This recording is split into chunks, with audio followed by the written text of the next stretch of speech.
Hey guys, this is Joshua Seth, voice of Tai on Digimon, and you're listening to Anime Secrets.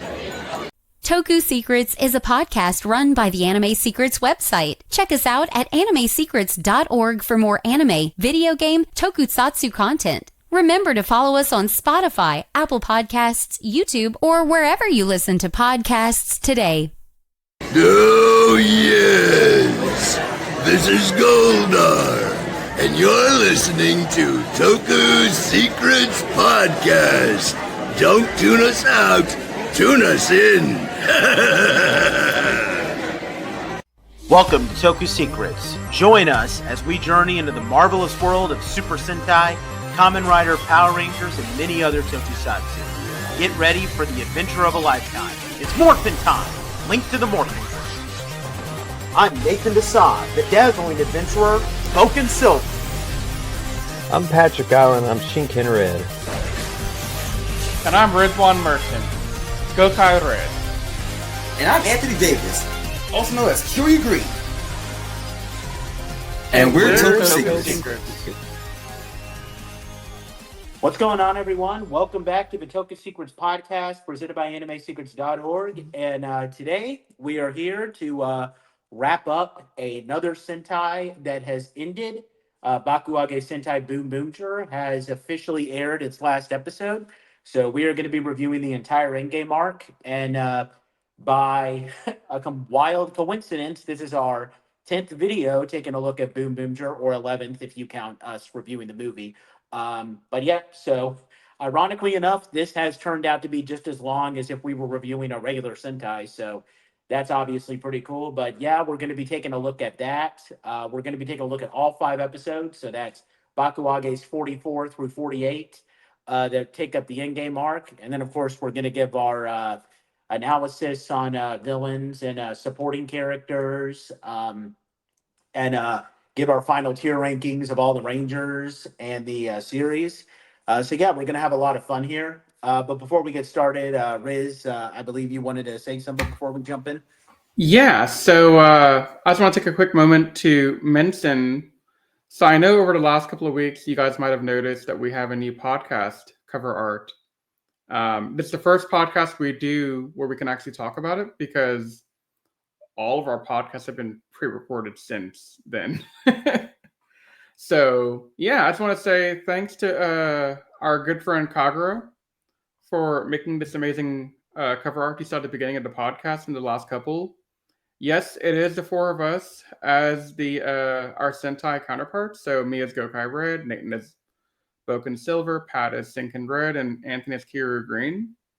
Mm-hmm. So just want to take a quick second to call that out and say we're really appreciative for the amazing art by Kagura-kun. It turned out amazing. Yeah. Most definitely. I love it. Down to the last drop. All right. You're supposed to laugh, dang it. Oh, you didn't turn on the applaud sign. I was making a reference to Nathan's Reels, where he does Dude, it's not down to the last drop. It was perfect, everything down to the last minute details. You know what? Yeah, you didn't say it right. I would have gotten it if you said it like you know what? That. It's fine. It's fine. You had an idea what I was trying to get at. Yeah, okay. You know what, Nathan? You're all right. All right. Or whatever the hell that is that idiot says. I don't even know what he's saying at that one still. Oh, the British dude or EDP 445? Yeah, British dude. Okay. Yeah. No, I know what I know the other guy's saying. Okay. I mean, it's all right. By the way, this is our quick plug to say, if you aren't already following Nathan, go check out his Instagram. Watch these reels. They're pretty funny for the most part. A couple of things I would probably tweak, but that's for me to do my own later on if I ever choose to. Yeah, they're pretty fun to put together. But yeah, we got a lot to talk about here with Boonboomger, because we're taking a look at an in-game arc, and boy, what an in-game arc it is. So let's not waste any more time and jump right in. So of course, we need to start with a brief recap of what happened in the last batch, where we reviewed 36 to 43. So the big thing was that Warudo Spender, the leader of the Hashirians, he arrived on Earth. He was accompanied by his second in command, Grand's Risk, and we found out that he was obsessed with absorbing a lot of gasoline to make him immortal. And he also revealed that he created the BBG as a scam to create a massive amount of gasoline because he ultimately controls who wins and loses. When he arrived, it was revealed that he was in league with Lightning Tech. That's the name of the company owned by Taya's friend Naito and the ISA, and they're working as part of a plan for him to ultimately take over Earth. We had this one episode where Yarukar got approached by another member of his species. They're all called Yarukars, and he was part of a wealthy family from his planet, but he lost his memory, and he was offered a chance to return home, but he declined the offer. Um, and when the Hashirians were putting together their ultimate plan, Ishiro had to leave the Boonboomgers. He gave up his changer and tried to get Taya to disband the Boonboomgers, but Taya refused. And during this time, Boonboomgers had a brief encounter with one of the Goat Blues, Joe Gibkin, Gokai Blue. He arrived to help them fight off a Hashirian monster, and he delivered this pendant owned by Nicola Kedor of Planet Trickle. She was one of the main characters from the movie. Uh, we don't know what the significance of the pendant is just yet, but let's just say that the Boonboomgers suspect she might be trying to tell them something. So that brings us to a Bakuage 44. The deliverer doesn't arrive, which is the beginning of the in-game arc, where the Hashirians begin their takeover of Earth. A news report is brought up at the beginning. It's going around trying to label the Boonboomgers as enemies of the Earth and attempting to frame the Hashirians as the good guys. And this is very reminiscent for Gimba because Gimba remembers how they ultimately took over Bureki, where his home world, where it was the beginning of their takeover. It starts off slowly with them garnering public favor, and then they start to kind of take control a little bit more. Taya goes to confront Naito. All of his assets were under possible seizure of Lightning Tech. Naito reveals he's been working with the Hashirians this whole time. He views them as being beneficial in the long term because the screams they feed off of can also be a source of happiness. And this, of course, outrages Taya. Then Spender arrives. He battles Taya and the other Boonboomgers. He's trying to lure out Boon. He overpowers all the Boonboomgers because he's completely,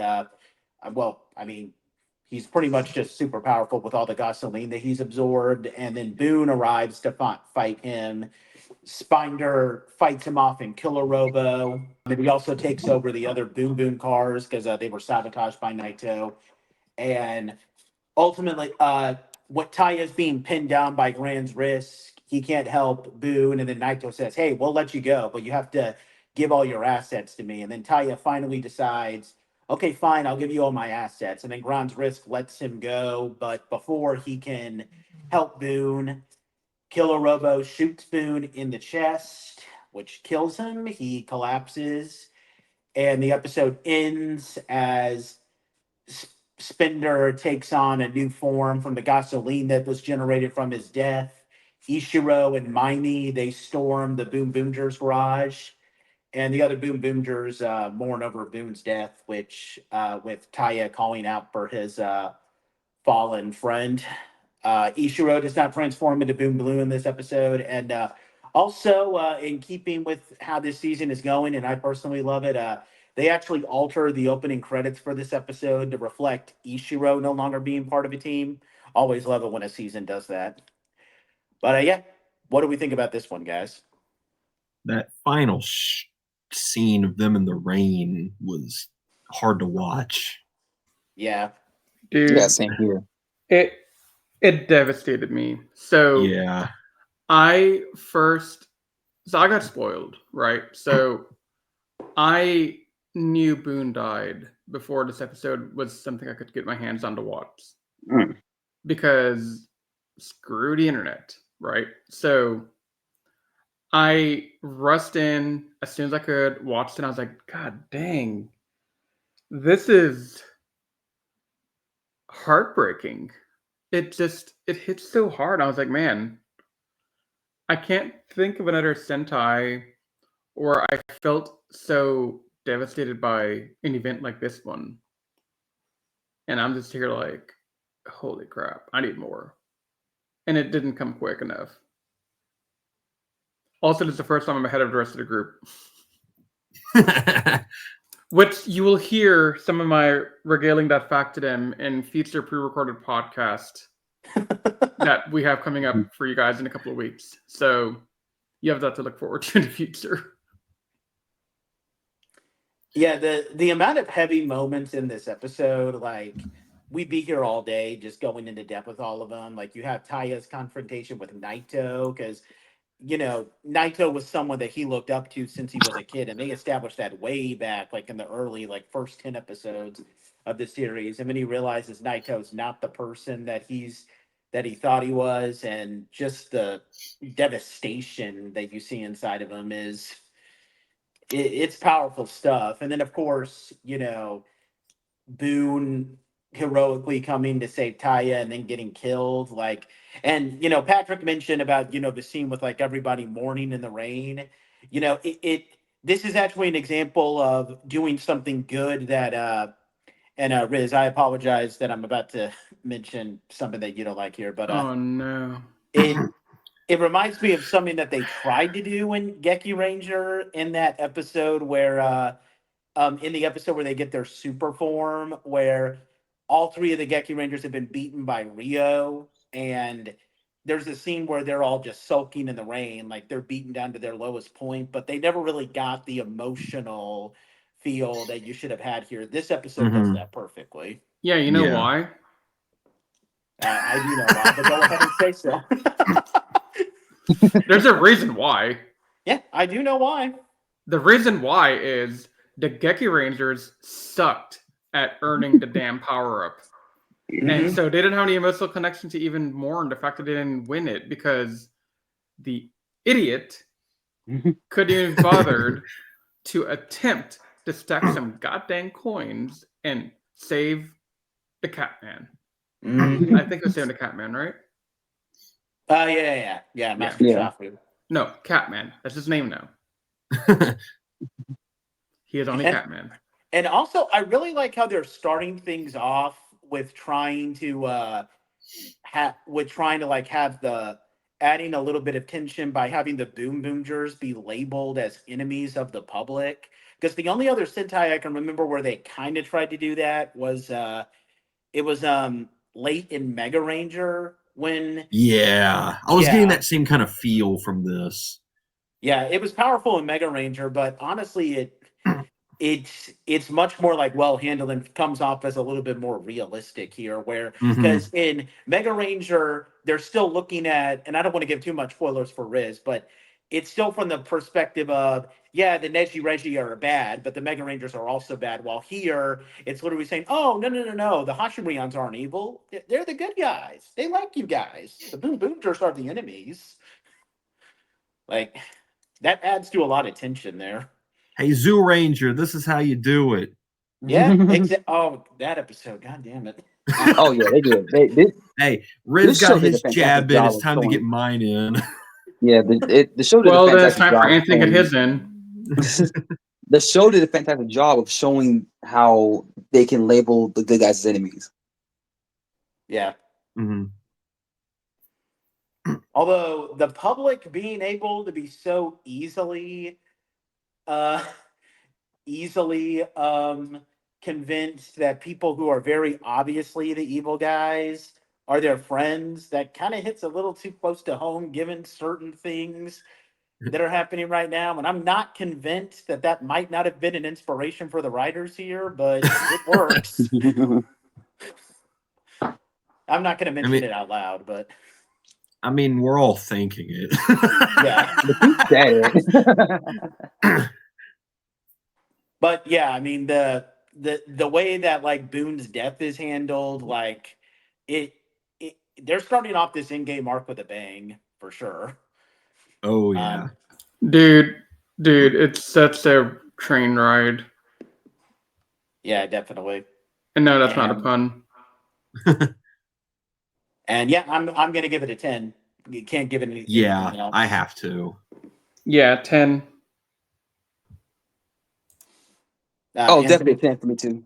Okay, cool. All right. All right, let's move on to Bakuage 45, Enemies of the Earth, second part, where so there's two different pieces to this story where part of it is revolving with Sakito and the other one with the other Boonboomgers outside of Ishiro, where so on Taya's side of the story, um, so he's desperately trying to fix Boone. He's very frustrated, as he fails, and he gets extremely anxious, and he just, is completely losing his mind. But then he calms down when Mira makes him some curry that reminds him of Boone, and then we learn all about Taya's backstory, where apparently, as a 5-year-old kid, he once heard a child screaming in the next door apartment to him. All we don't actually know what was actually happening, but we know is that he was describing it as a place without love, and he was absolutely devastated over how he was unable to help the child, and he basically wanted to grow up really fast. That's why he actually went to Naito, and because he wanted to become a hero and create a new world where no one would ever face such despair, everyone will be happy and no one is screaming. Of course, everybody laughed at him for such a worldview and called him naive, but he didn't care. And everyone gets touched by Taya's story and they rally behind him. And Mira cries and she activates the pin, and a tear activates the pendant on from Nicola, and that gives them a holographic message. Nicola urges them to fight on, and she reveals that there's a key that might be able to help them defeat the Hashirians. We'll find that out in the next episode. And meanwhile, on the side, Spender revives Disrace. He attempts to use him to help brainwash the public against the Boonboomgers and rigs him with a bomb. He gets fought off by Sekito and Bundi, and then Bundi rushes back to Boone because he has to help him. And Sekito was the only Boonboomger to appear transformed in this episode. And yeah, that's about it on the information here. What do we think about this one? Perfection. Yeah. This Riz Anthony, you could back me up on this, but didn't his backstory remind you a lot of Taiki from Cross Wars? You know what? Oh my Now I god. think about it, it does. Yeah. Dude. I didn't even think about that until now. Thank you. Hold up. We're gonna go back like 10 years ago, okay?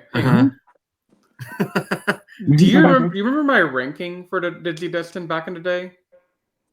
For what? Zero for adventure? No, for like all the goggle heads. Yeah. Taiki was at the top. Yeah. This explains it. I have an archetype that I like to follow, and this is the archetype. What, the tragic childhood or childhood the kid that wants to help people and he wasn't able to help one person. Yeah, because Taya is a fantastic red right now, man. Yeah. Oh yeah, definitely. Like this. I was listening to this backstory and I was immediately, you know what I had in my head? That scene of Taiki standing at the bus stop in the rain, Oh my god, you're right. That's what I was visualizing. I was like, this is oddly similar, and I'm okay with that because that was a pretty good story for him. It was. Yeah. Yeah, no, I agree with that. No, this episode hit all kind of buttons, and it's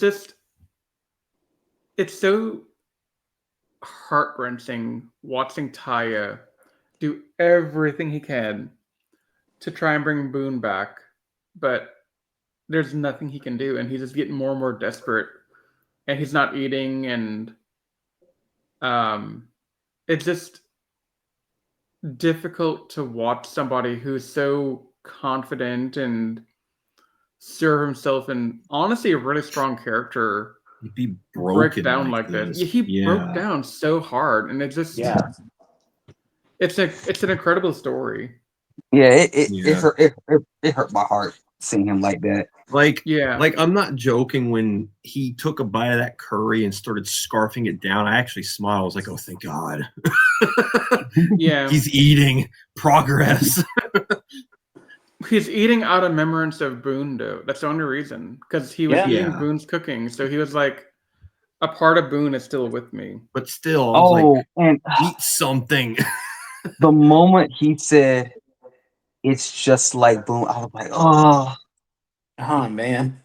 You're trying to make me cry over here because you're doing a dang good job of it. I'm sorry," but it was a really powerful thing right there. And let me say this: we haven't convened us yet. Let us talk about how goated Mira has been during this whole ordeal. Oh yeah. Like Yeah. she's a solid pink. Like she's a solid pink. Like there's no question about that.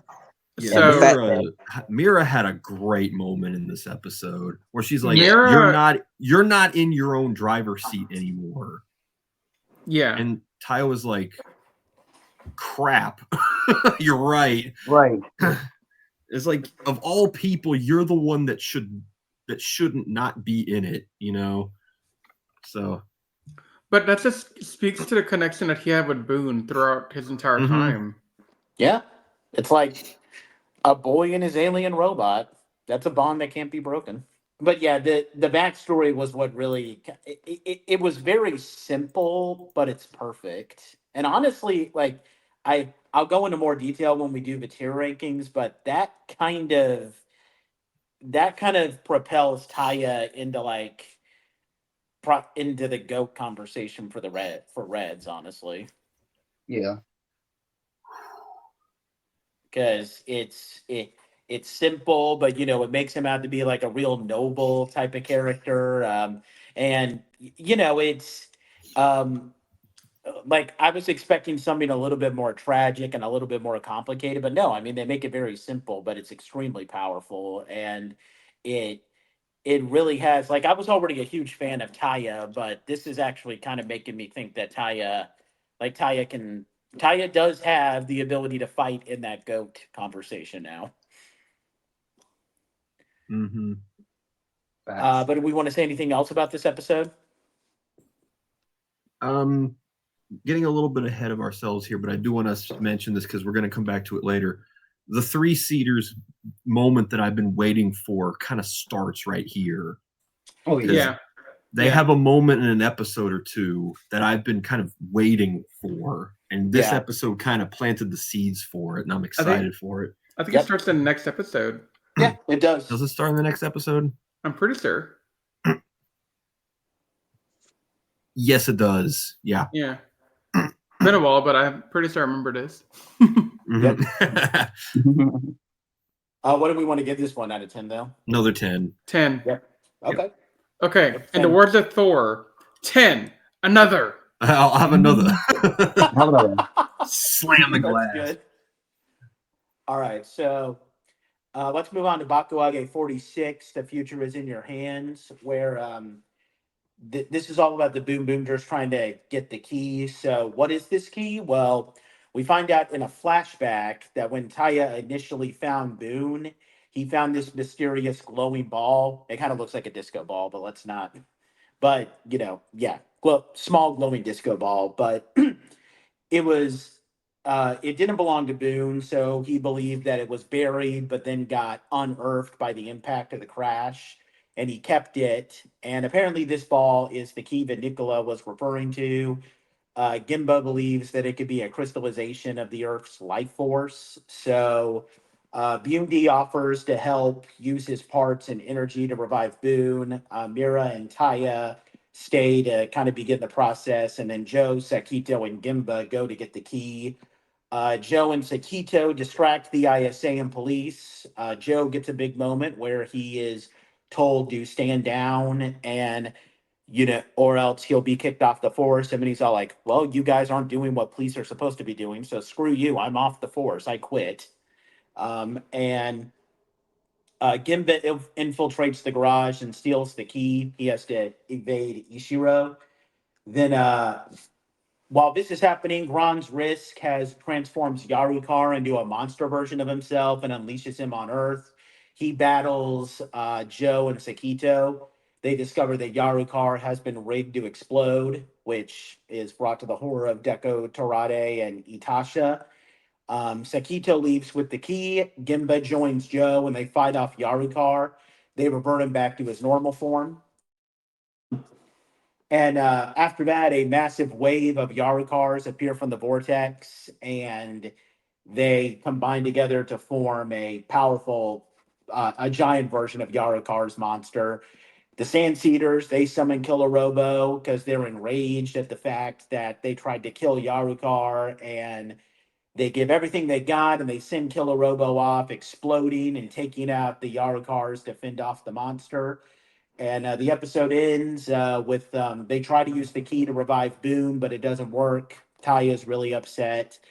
And then Ishiro approaches his former friends with a peace offering from the Hashirians. What is this peace offering, guys? Mira needs to marry Spender. Yeah. Political marriage. And that's how the episode ends. What do we think about it? My jaw was on the floor at that final scene. I was like, he wants what now? Yeah. I was not ready for that. I was just like, hold up. This is a callback to episode 1. Yes. Yeah, it is. But I was like, he's got them cornered. Like, tactically, that's a genius move from Spender. And we're going to get to this. What, the next episode? No, I was going to say, we're going to get to this when we're done with the post, like when all the episodes, like in the post analysis. But the political plays that they're making in this season right now are eerily duplicated in real world right now. Yep. Yeah, like what Nate was saying, they might have taken some, like relevant conversations about our current political climate. It was like, hey, let's weave this into the Sentai. And it's working so well for this season. It's so weird how accurate it is, right? Like, yeah. I hate to get political on a podcast, but dear God, it's just so straight on, like, like on just the nose. right. But the actual episode, I'm going to say it first. It's 10. Don't even bother asking me, Nate. It's a 10. Yeah, 10 too. Yeah, 10.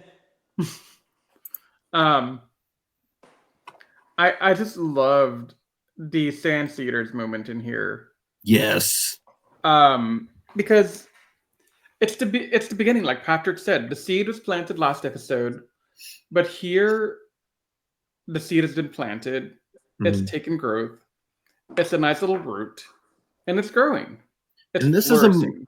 This is something I brought up, like, I can't remember how many podcasts. Dude, you said this a long time ago. Yeah, where I said these guys feel like that they're gonna turn on the Hashirians at some point because they didn't feel like they were fully into it or they were too good for this. I've been waiting for this. They only did it for Mad Rex because in spite of all the generals, they only respected Mad Rex the most. Yeah, and that moment last episode where who was it? Disrace said that I mind controlled and brought him back to life, and I was like, he died without killing anybody. We're like, what a disgrace! And I'm like, that's right. They didn't know that he was being mind controlled. They didn't know this. And now they're looking at the people they're working for and thinking, wait a minute, they don't care about any of us.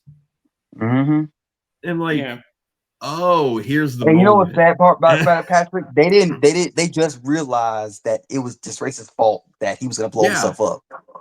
And then when he was like, help me, they turned their back on him and ran away because it's like, no, you killed the one person we respected. Nah, we're good. Yeah. And then this one, then they realized that they were about to sacrifice Yakar. They were like, oh, those guys are fighting. Okay, we're going to use this thing and we're going to take them out ourselves just to prove a point. I'm like, these guys, and then you I love realize these that three. the Boom Boom just literally like did everything they could to make sure Yalkar didn't actually die. They wanted to like at least spare her that. I was like, I love these three right now. I've been waiting for this, and I'm getting the fruits of my patience.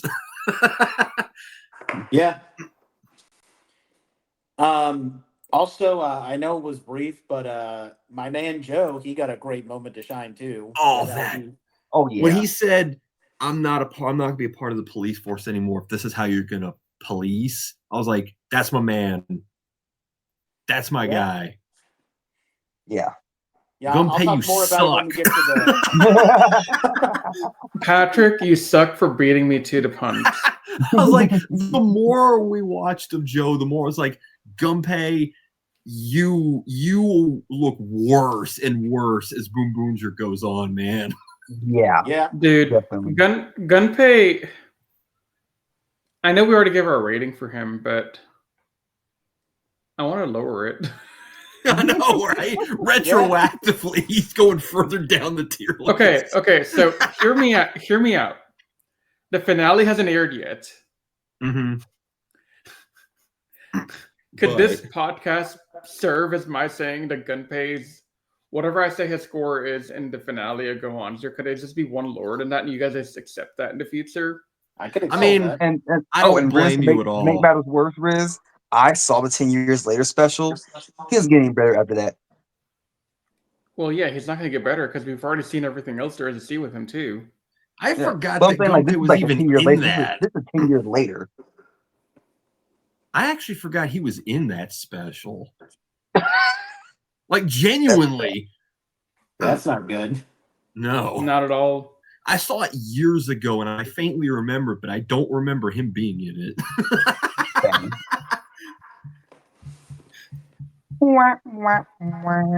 Yeah, but I'll talk more about Joe when we get to the Ranger analysis. But let's just say that that was a perfect moment for him. And then also, I know it was very brief, but that Genba Ishiro confrontation was hype. Yep, it was. Yeah, it was really good. We've already given 10s across the board. Yeah, so it's a 10. It's a 10. It's 10. Yeah, just move on. Yeah, we already got that already.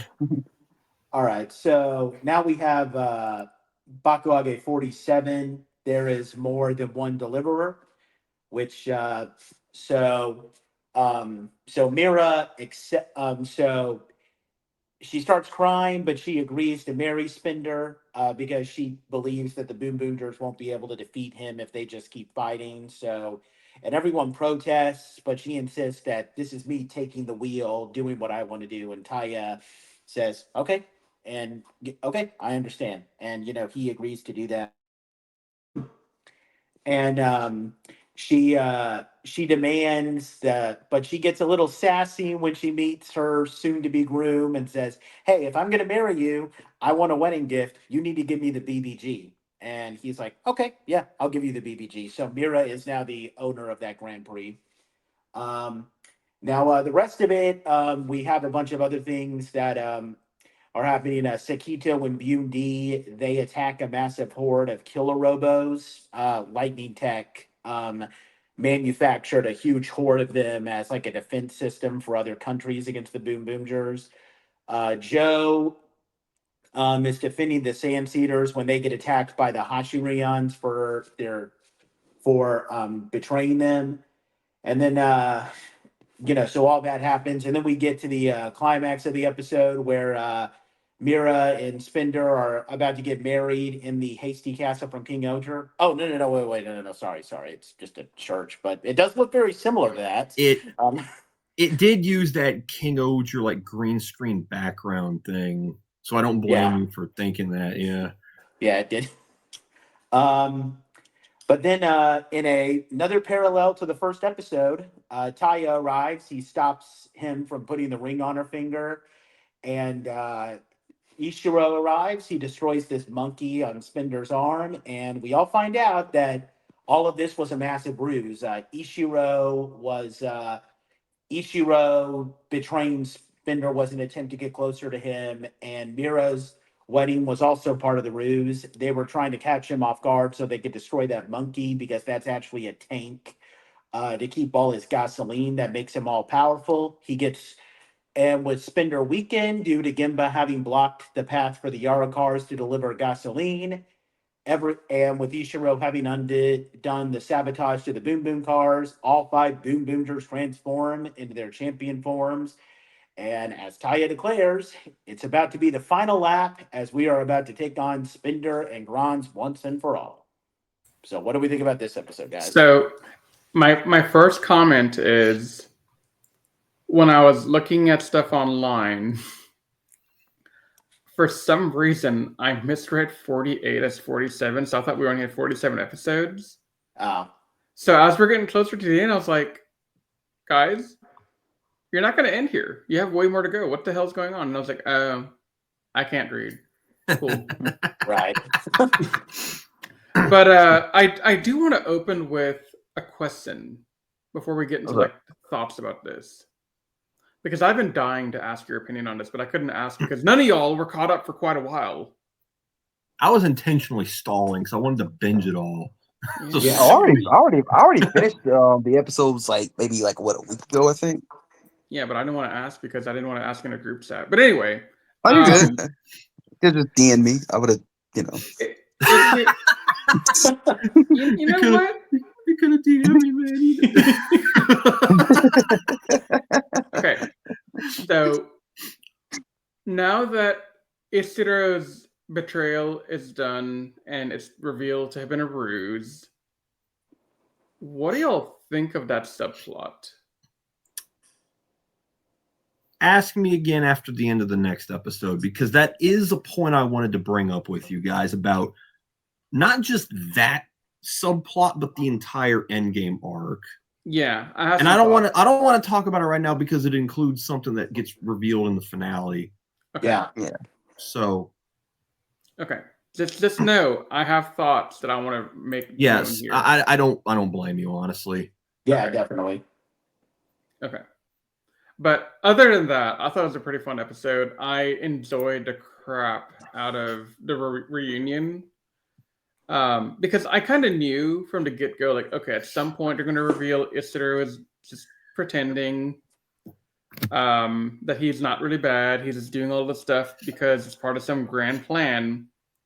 Because they kind of have done something similar in the past where they don't tell you on screen that they have a plan to betray somebody, and they do some stuff that gets revealed later on to be like, oh yeah, we all had this planned out for a while, and you're just being stupid and falling for us. So this is a classic Boonboomger trick at this point, and I think it's a pretty good trick, but yeah. I think the one thing they didn't count on was Boom actually dying. I think that wasn't part of the plan. No, and that's why I think that's why Taya was so affected. But otherwise, I think they had a plan and they're sticking to it pretty well. Yeah. It's just some complications in the plan ultimately rose up. Yeah.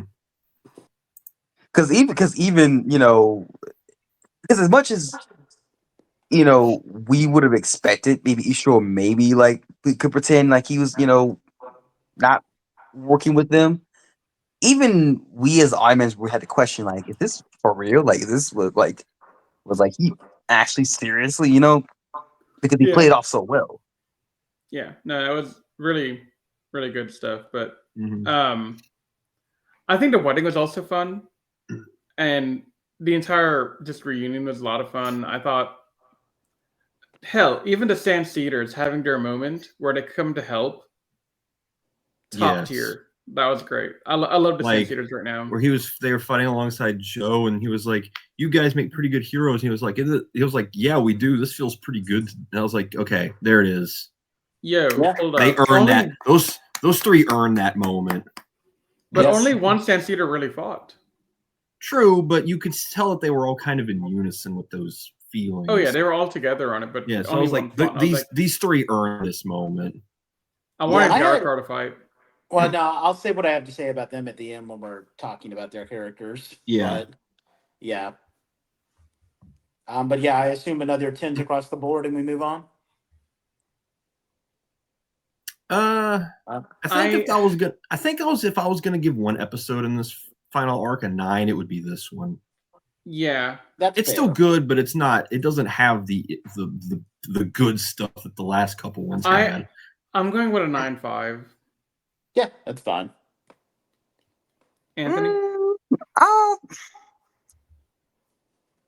give it a 10, just only because of how the references from episode 1 is what got me. I was like, yeah, this is definitely a 10 because not a lot of Sentai's will go back to from the first season. I know a few might. I'm trying, but correct me if I'm wrong. Was there any past Sentai that we've seen that have done the callback from episode 1? None that we've reviewed. Yeah, none that I can think of. Okay. All right, well, let's move on to our final episode, Bakuage Final, Your Handle. This is the final episode of the series, so let's jump in. So we get the final battle with Spinder is on.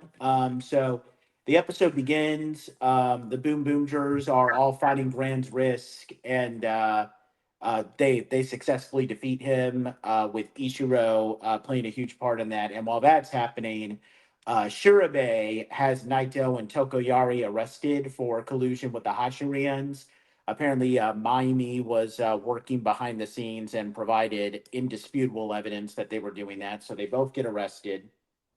Back in the battle, Spinder arrives. He uses the gasoline generated from the earth to power himself, and he overpowers the Boonboomgers. And he basically says that he can't be beaten because, there's always going to be screams in the world, and screams will make me immortal. And then Taya just gets up and laughs and says, "Okay, then we'll just create a world without screams." And the public is watching the broadcast of the fight, and they start cheering for the Boonboomgers. And those cheers apparently are the power source for the key that Taya tried to use to revive Boone. And that powers the key, resulting in Boone being revived. So Boone and Boone D, they come together with the Boonboomgers. They all transform. Everyone lends their energy to Taya and Boone for one final attack, and they hit Spender. But they don't kill him at first. They try to spare him so that he can face proper justice. But Spender, being Spender, decides that he would rather die than face that. So he vanishes into sand, pretty much accepting his death. And then that brings us to our epilogue months later. Taya visits Naito in prison one last time. He's going to be going into space to participate in the BBG. Sakito decides he wants to stay on Earth to keep Taya's dream of making kids' dreams come true alive. Shirabe's become the new director of the ISA. She recruits the Boonboomgers to deliver all the Bakuage and high energy to planets suffering from the Hashirians. They accept, and they bring up a couple of ones like having to deal with corruption in the intergalactic police, trying to help Gemba find his dad, and etc. And the episode and series ends. The main 5 Boonboomgers leave Earth in the Boom Boom cars to go participate in the BBG. Boom D stays with Sakito on Earth. Sakito's kind of annoyed at first because he wanted Boom D to go race with his friends, but then the two just kind of make up, and the Boonboomgers, they prepare to begin their race. And that is the end of Bakuage Sentai Boonboomger. So what do we think about this final episode, guys? I have to say one thing before anybody else speaks. Go for it.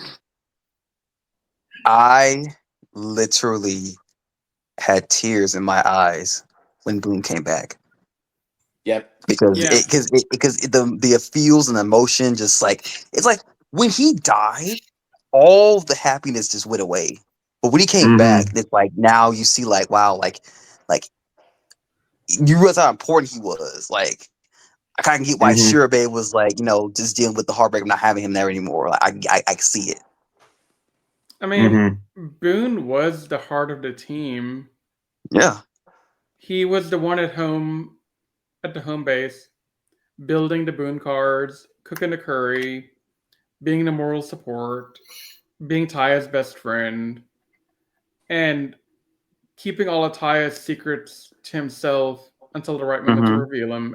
He was everything to everyone, and like you just can't hate him. You know, it's just impossible to hate him. So when he died, we all felt really bad. Like we all, I think, felt super terrible about it. So seeing him come back was really triumphant. Because for a little while there in the middle, I was kind of starting to wonder, will Boone stay dead? And if he does, that's super freaking dark, you know? But I didn't think they were going to kill him for good. I knew he was going to come back somehow. And honestly, the way that Boone is revived, this is where it kind of hit me. And this should have been obvious to me. But the fact that like he gets revived from cheers, which are the opposite of screams, that's where I kind of realized like that's a perfect way to use the overarching theme of Boonboomger. Because here's the thing, according to what my wife told me, Bakuage is kind of a recent slang that they use in the Japanese language to kind of talk about like positive energy being cranked up, like, you know, really revved up. And the cheers are what rev you up in a positive sense. And the fact that the Hashirians, his whole goal this whole time has been to create screams of like agony and pain and negative energy. And the fact that they're able to counter that with the exact opposite of a scream, like that is the perfect way to like use the overarching theme of the series as a whole. Like bravo to the writers for that, honestly. Yeah, agreed. I wanted to say one. Oh, go ahead. I'm sorry. Who talks? Okay, I was about to say we can make one last go on your comparison because this epilogue felt very go on jury. It did to me at least. Yeah. So the comparisons don't stop.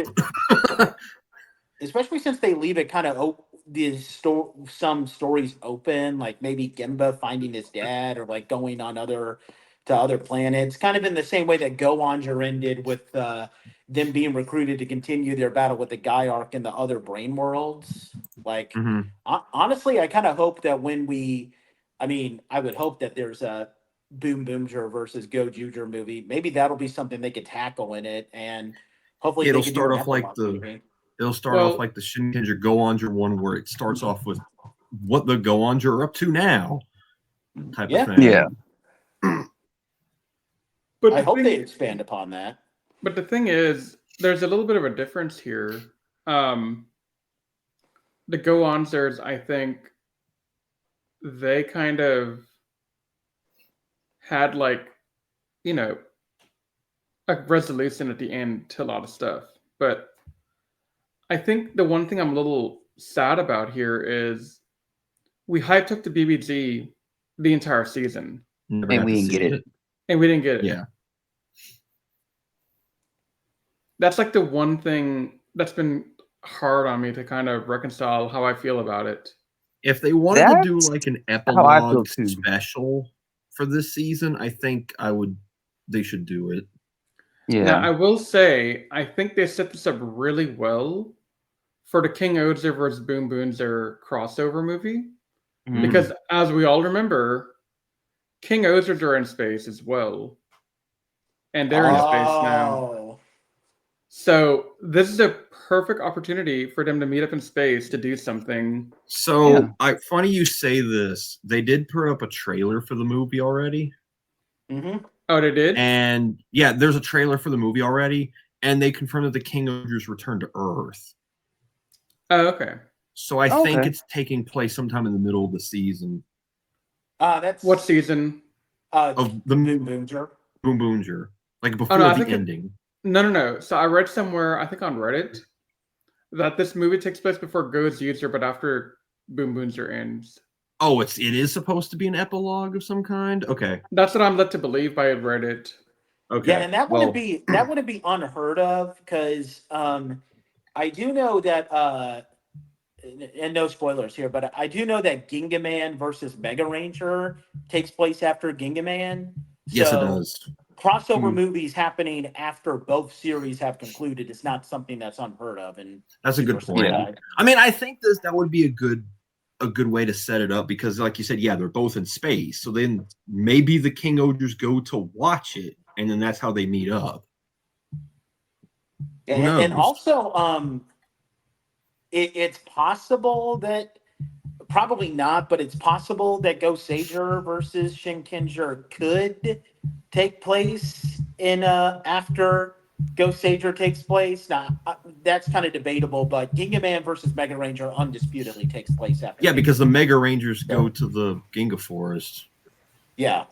So yeah, crossover. So yeah, I mean, honestly, Riz, like the possibility of King Ogre versus Boonboomger taking place after the series and us getting a chance to see the Grand Prix, that's not that actually is a possibility on the table. Yeah.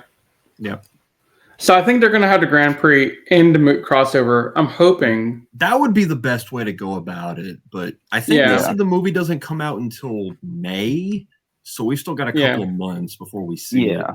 Yeah, and it'll take even if it comes out in May, it may take us longer to get our hands on it, though. Yeah. Yeah, but Toei, honestly, if you're going to make us wait that long to see the crossover movie, then just do what we're talking about here in the unlikely event that you're listening to this. Toei, if you're listening to our podcast, send me a check to sponsor us. So awesome. I think this is when we can bounce back to that question that you asked me in the last episode, Riz, about. Yeah, I'm curious on your thoughts about this. Ishiro's like not betrayal moment thing. Yeah, I wanted to talk about that alongside Boone being brought back to life. And this was something that's kind of sat on me for a few days since I watched the finale. We walked into this finale feeling like it was going to be like grim dark. And then like the first couple of episodes of the finale felt like that. It felt like with Ishiro's betrayal being a ruse and Boone coming back, it feel like this finale arc didn't go as hard as it probably should have. And that's where I've been conflicted for a while. Because I'm like, did it feel like that this finale would have been a little bit better if either one of two things happened? One, Ishiro actually fully betrayed them and stayed evil through, or stayed against them through the finale, or Boone stayed dead the whole time and was just gone forever. Would that have helped? I think what would have helped, as much as I hate the idea because I don't want this to have happened, I think a stronger story would have been Boone stay dead. And Ishido reverts back somehow, some way, not because there's a plan. Like, something happens to Ishido that pushes him over the edge, and he's like, "Wait, what am I doing?" Yeah, that would have been stronger to me. Like someone like sense to him, or he just figures out like the error of his ways, or something like that. Yeah, like he sees the Hasidians, I don't know, attacking a kid, or the whole thing that he knows that what's going to happen to Mira, and he's like, "She's too good of a friend for me to let this happen," and he like says, "Screw this and screw you," and gets her out of there himself. Yeah, something needs to be different here, and I don't know what. It felt like it took a lot of risks and then didn't follow through on any of them. Like it ended up being really dark and played it safe at the same time. And see, like the thing is, okay, so we all know, we all walked into Boonboomgers, they're thinking this is gonna be a very safe, silly, lighthearted thing, right? But we get to this arc and things start to go wild. I mean, things have been going wild for a little bit before it, but things went batshit crazy at this point. Yeah. But I always expected this stuff to get resolved. Then we have 1 or 2 episodes after dealing with the BBG. Yeah, I felt like because of the episode, we only have like 48 episodes to deal with. We could have definitely used maybe like 3 more episodes. We needed more time. I'll even sell for 2. I'll even sell for 2. Okay, so here's what we needed more time for. We needed more time to resolve the BBG. We needed more time to develop Ishido, because right now Ishido's character is super half-baked to me. Like, he's not... So, in one of the pre-recorded podcasts that you guys will probably listen to in a few weeks, audience, I kind of referenced that I think Isitor is entering that S rank category because at the time he was trending in that direction, but then this undid everything for me. I don't know if I want to go that far, but this didn't help him any. Well, okay, it undid the goodwill of like, okay, so Isitor really betrayed him. He's really a double agent. He's been working with the Hasserons from day one, or he's been working with Naota from day one, or something. He had some kind of ulterior motive from day one, and he was never honest with any of us about it. That would have been so much stronger than, oh, hey, Taya's my best friend. I was helping him and helping my team, and I was never really a bad guy. I just did bad stuff to, get their trust. But they sort of committed to the bit of him being evil. Yeah, exactly. And then something happened to make him turn to the good side. Like some personal thing. And that's the other thing. We don't really... I think we don't really get a lot of personal stuff about him. I think the simple route you could have taken if you just want, like, this is how I personally would have done it. We could have had it so that he had been working for the ISA this whole time, knowing that the ISA was in league with the Hashirians, and this was always part of his plan. And he was always put there to become like someone who gains Taya's trust, only to stab him in the back when the time was right. But the way that I think you could have done it is Ishiro ended up kind of unintentionally developing a genuinely good friendship with these Boonboomgers, even if he didn't actually want to. Like, he ended up doing it unintentionally. And then ultimately at the end, he realizes, like, I don't know, you could have injected a moment in an episode where, like, he's forced to fight the Boonboomgers, and then maybe have that kind of lead into the final episode where he's in a position where he can kill them and finish it, but then he realizes, no, these people genuinely are my friends, and I can't do it. But think back throughout the season real quick, okay? When do we really see him form a real friendship with the other four that are not Taya? He had a good relationship with me. He had a very complicated relationship with Mira. Like, he finally was like, he respected her, but didn't really tolerate her very well. He didn't respect her until much later, and even then, it was kind of begrudgingly, like, just a. But still, I have he no respected choice. her. Yeah. I mean, at the very least, you could just kind of do what I just said, except maybe just with Taya only. It had to be Taya only, but even that, we don't have too many moments of Taya and Isitor, I'm very mixed. I'm not gonna lie to y'all. I'm very mixed. I have mixed feelings on what you feel about Ishiro. I kind of still appreciate what they did for him or whatever. So I don't really see it the way you see it, Riz. That's just. I mean, I'm really glad they did something with him. Yeah, I don't think he's a bad character, but it didn't feel like that they. It doesn't feel like that they really wanted to fully commit to what he could have been. No, what we're arguing about here, in my mind, is the difference between A tier and S tier. Yeah. Oh, okay. Yeah, that's what I'm arguing here. Yeah, like it's like he's still good, but it's like he's missing something. He could have been more. Yeah, it felt like they restrained themselves with him, was going all in on him.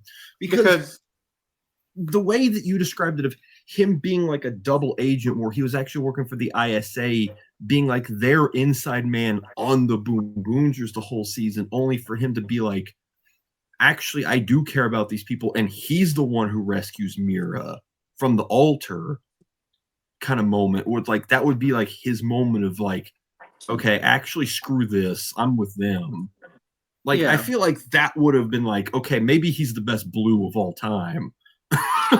and right, but the more that I think about it, the way you could have made this work with how they went with the series, and this is kind of pushing it because Gimba and Joe are part of the main team. I mean, they get the champion power up, but if you wanted to just go the route of him having that connection, like I think they did an okay job of kind of showing that he and Taya kind of have this really good relationship, but you could have just leaned on the dynamic of him with him and Taya and Mira because they were the three original Boonboomgers, and you could have just had him flashback to all these moments where Mira was trying to be his friend and he was kind of annoyed with her, and maybe he didn't show that he cared about Mira that much early on, but this is him realizing, no, she's my friend. I may not like her she may drive me crazy all the time, but he's realizing right then and there she's my friend and I should save her. And that worked perfectly, honestly. Yeah, because that would have, it would have. And then he brings her back, and then they charge after Spender that way. It's like, okay, well, now we're a proper team, finally. Let's go in this. Yeah. Well, the thing is, I think Isuru didn't really ever interact with Genba too much, outside of like the couple of quips here and there when he's bringing stuff in, like the Procure. And I don't know, to me, it just seemed like he tolerated Zoe's existence. They didn't really ever bond or anything, you know? Which is why I think, like, it wouldn't have worked perfectly because you couldn't, kind of put Gimba and Joe into that dynamic. But considering Gimba and Joe became Rangers later in the series, you could sort of kind of ish get away with just tackling the dynamic between him, Taya, and Mira because it started off with just those three. Kind of like how in Goanger, they usually considered Gunpei and Hanto part of the main team, but ultimately the final episode, at least up until everyone gets revived, is all about just the 3-team dynamic with Sosuke, Rin, and Saki. And that's what they should have done. Yeah, I think I like the Goanger finale better. No, I do too. And I was about to bring that up because I think it fully committed to what it was trying to do. Yeah, they didn't. Yes, them and the engines that were hit by that beam didn't die per se, but in essence, they practically did because they weren't on that plane of existence anymore. Like that threat of they're not here, they're out of the picture. They committed to it, and that lingering threat over the entire finale just added this extra element that this finale is missing. Like if they made it clear that Ishiro actually is against them, and then his sudden like reversal would have been like the shocking moment, or Boon, we know he can't come back. That would have added that extra element to this. But like we said, it played things too safe. And not that that's bad, not that it ruins this finale. Yeah. But like we just said, comparing it to the Goanger one, it's missing something. Yeah. It is. And that's why I kind of think episode 48. Sorry, not 58. I wish there was 58, but anyway. I think it's a 9 for me. Or 9.5. Yeah, it would have been a straight 10, but it was two factors that's keeping it from being a 10. One was the freaking BBG not being like in like actually being shown to us, like, this like how the race works and seeing how it goes, blah blah. And also, honestly, I kind of wish that they would have fought Spender a little bit more, because like thank you throughout most of the fight they were getting thrashed. Like I've never seen them actually get like a really good shot at Spender except at the final moment, and I was like kind of like, what is this like? At least the with final Grand fight Rift, was like they were able to do some damage friendship. to him before he died. Yeah, but the final fight was pretty weak.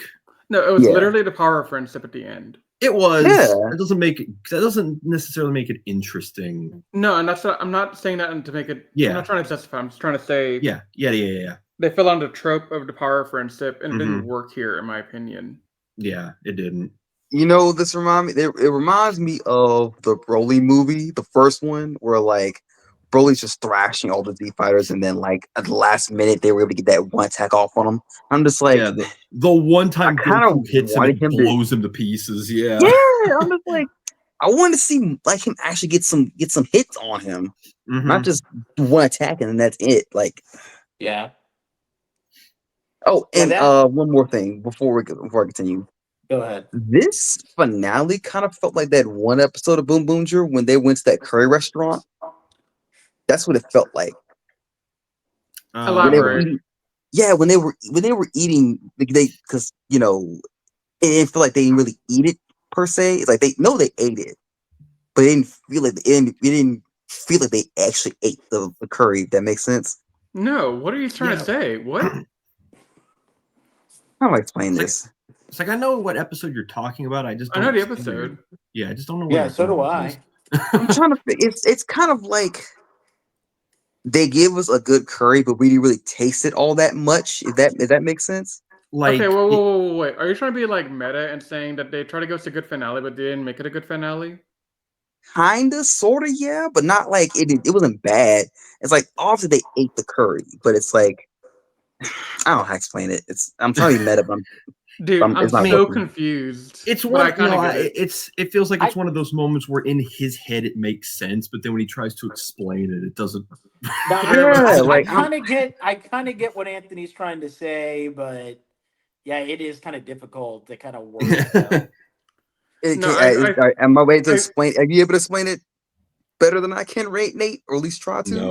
I think what he's trying to say is Boonboomger gave us what looks like a great finale at the surface level, but then when you take your first couple of bites, you're like, oh, this isn't that.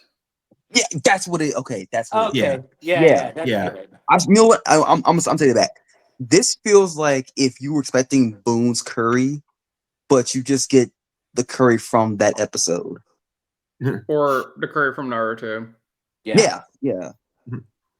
It's like, oh, it looks good. It smells good, but you taste it, a couple bites out of it. It's just kind of mid. It's like it looked better than it was. Yeah. I should have used a better analogy. Yeah, that was my dude. Your analogy was garbage.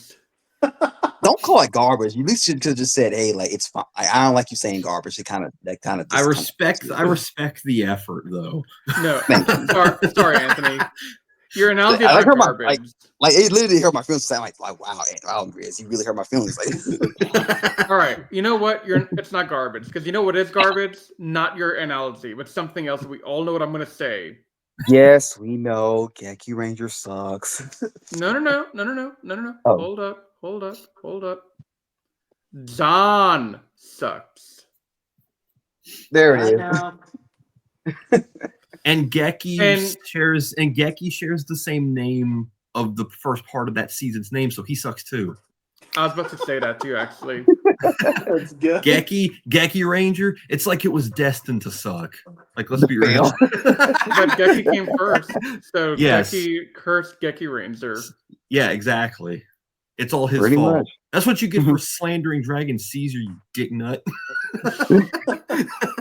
So it's like the Kate's fault, basically. Yeah.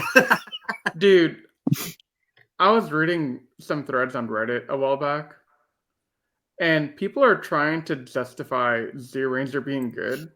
So I'm reading through the comments trying to understand it. Oh no. You know what I inferred from everything? What? These people never finished the season. Geki Ranger's good. Zoo Ranger's good when you don't watch it.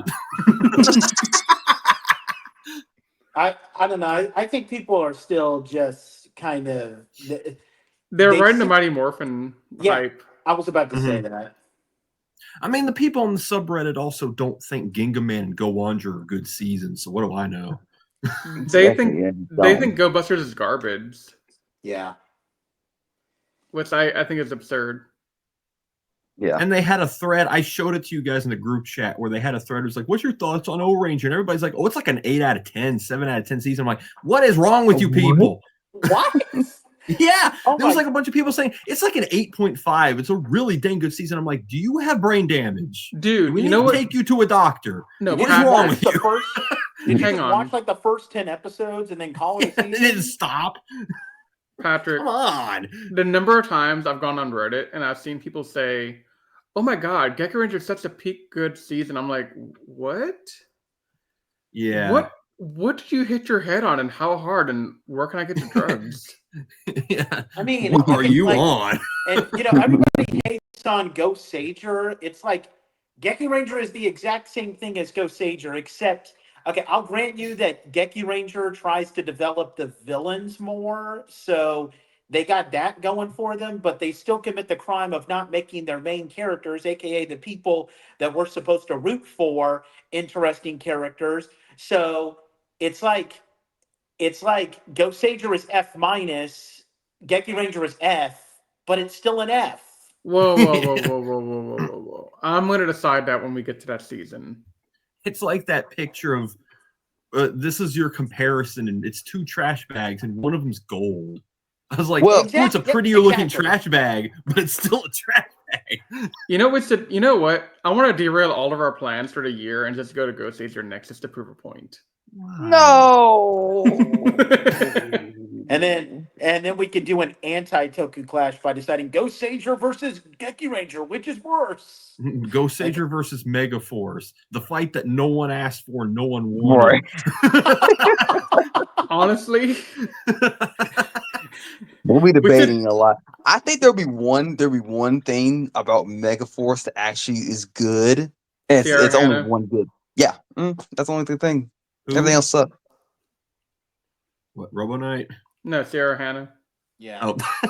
No, screw it. I'll defend Robo Knight. I don't care. Robo Knight was okay. Robo Knight was okay. Robo Knight- God, I'll that defend was Robo Knight. terrible. That rap was terrible. The Never rap, again. that rap's in every. But I to forgot get back about to the that topic, do we all agree that the finale is a 9? Yeah, yes, it's a 9. it's still a 9, a flawed 9, but a 9 nonetheless. Yeah. Yeah.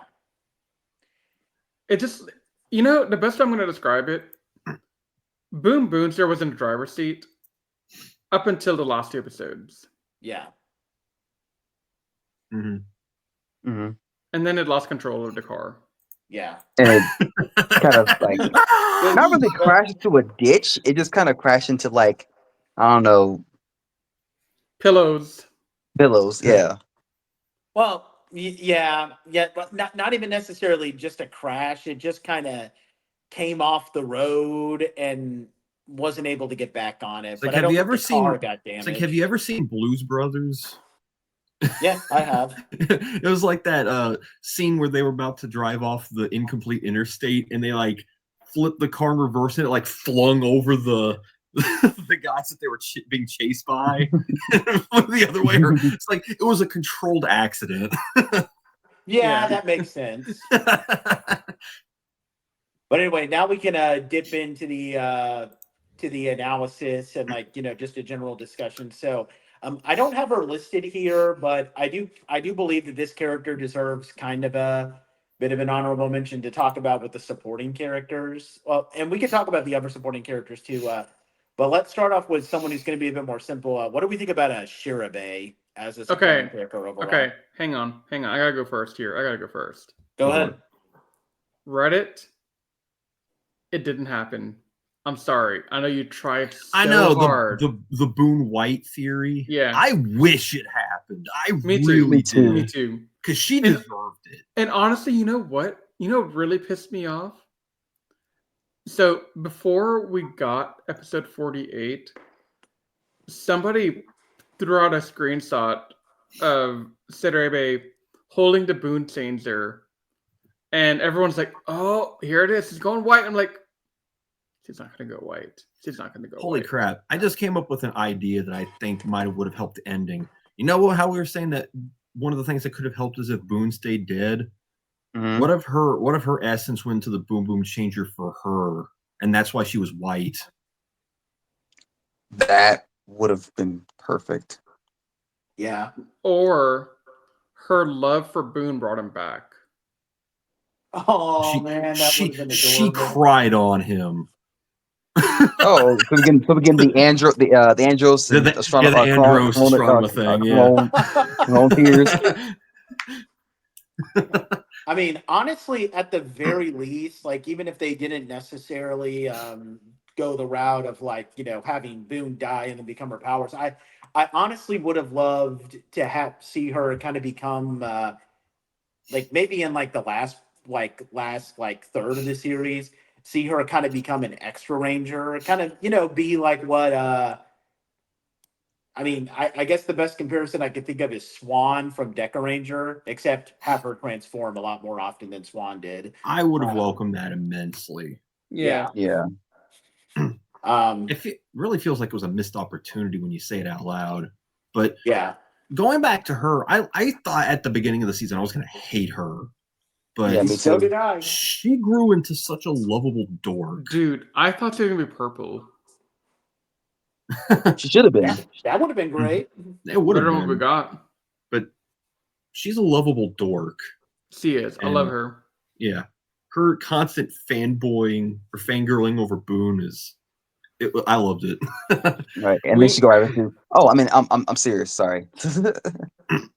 I mean, and her last laugh over arresting the two betrayers was great.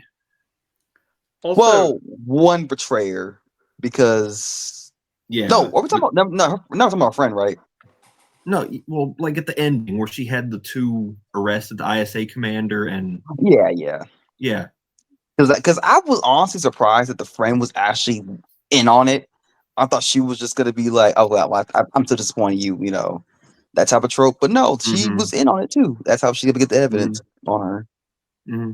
Yeah, it's definitely a missed opportunity. I really liked her as a character, and honestly, like I know that we constantly said when we were reviewing Geki Ranger that we kind of wished that Miki kind of became her own extra Ranger character. I feel like Shirabe deserved that even more than Miki did, and Miki did deserve it. Let me make that clear, but still, oh yeah, and the more I think about this, it does kind of make me mad because she, like, I don't know. I can't remember the last Sentai where we had like a regular extra ranger and the same type of dynamic that like Deca Master or Deca Swan were with the team. I mean, I know that we had other extra rangers after that. Well, okay, the Kyoryuger, actually, no. But with the Cyan and Ray and everything. But yeah, I kind of wish that Shirabe kind of was a ranger with that same dynamic, and maybe you could have had her become one right around the time of maybe the Disc Race saga. I don't know how you would have implemented that, but at the very least, I wouldn't have minded her just coming into the final arc to be with her powers coming from Boone. So, yeah, that's disappointing. Yeah. In fact, if I were to make a top 10 list of like characters that should have become Rangers but ultimately didn't, she would probably be number one on that list. There was a character from Go-Go 5. I'm not sure you remember her, Nate. I think she should have definitely been a Venom Ranger too. Oh, you mean that astronaut character? Yeah. Oh, yeah. Well, technically she got a suit in the movie, but that was it. That doesn't count. I don't count that. I know. or that annoying nerdy girl from Abba Ranger. I can't remember her name, but she wore. Yeah, she should have been a character too. But yeah, Shirabe beats all those other characters. Oh yeah, the most definitely by far. Do we want to talk briefly about Boone and BMD real quick? Well, Riz, did you want to add anything about Shirabe first? I was trying to, but nobody let me talk. Oh, sorry. Well, now you can. Shirabe's amazing. I love her. She was peak entertainment for me. There, I'm done. I mean, simple, straightforward, but I agree with you. Yeah. Okay, what do we want to say about Boone and BMD? Boone is best friend. Boone needs to be at the cafe with Patrick and I, with all the others we keep talking about bringing to the cafe. All right. Yeah. Sweet. B&D also needs to come join us just to hassle Boone. Yeah. Their combo. Yeah, plus, I mean, they got a lot of personality. I mean, they're both voiced by big name voice actors. Like the guy who, because the woman who voices Boone is Satoshi from Pokemon. I think I mentioned that. And Yeah. yeah, the person who voices Boone D is Tanjiro. Yeah, Tanjiro Tanjiro from from Demon Slayer. yeah. So that's obviously pretty cool. Recently, Nate, he's the main character of a TV show of a new anime called Danadon. Yeah, that doesn't sound surprising because I hear of it like he's becoming like ever since he started voicing Tanjiro, he just started kind of taking off as a big name actor. Yeah. Okay.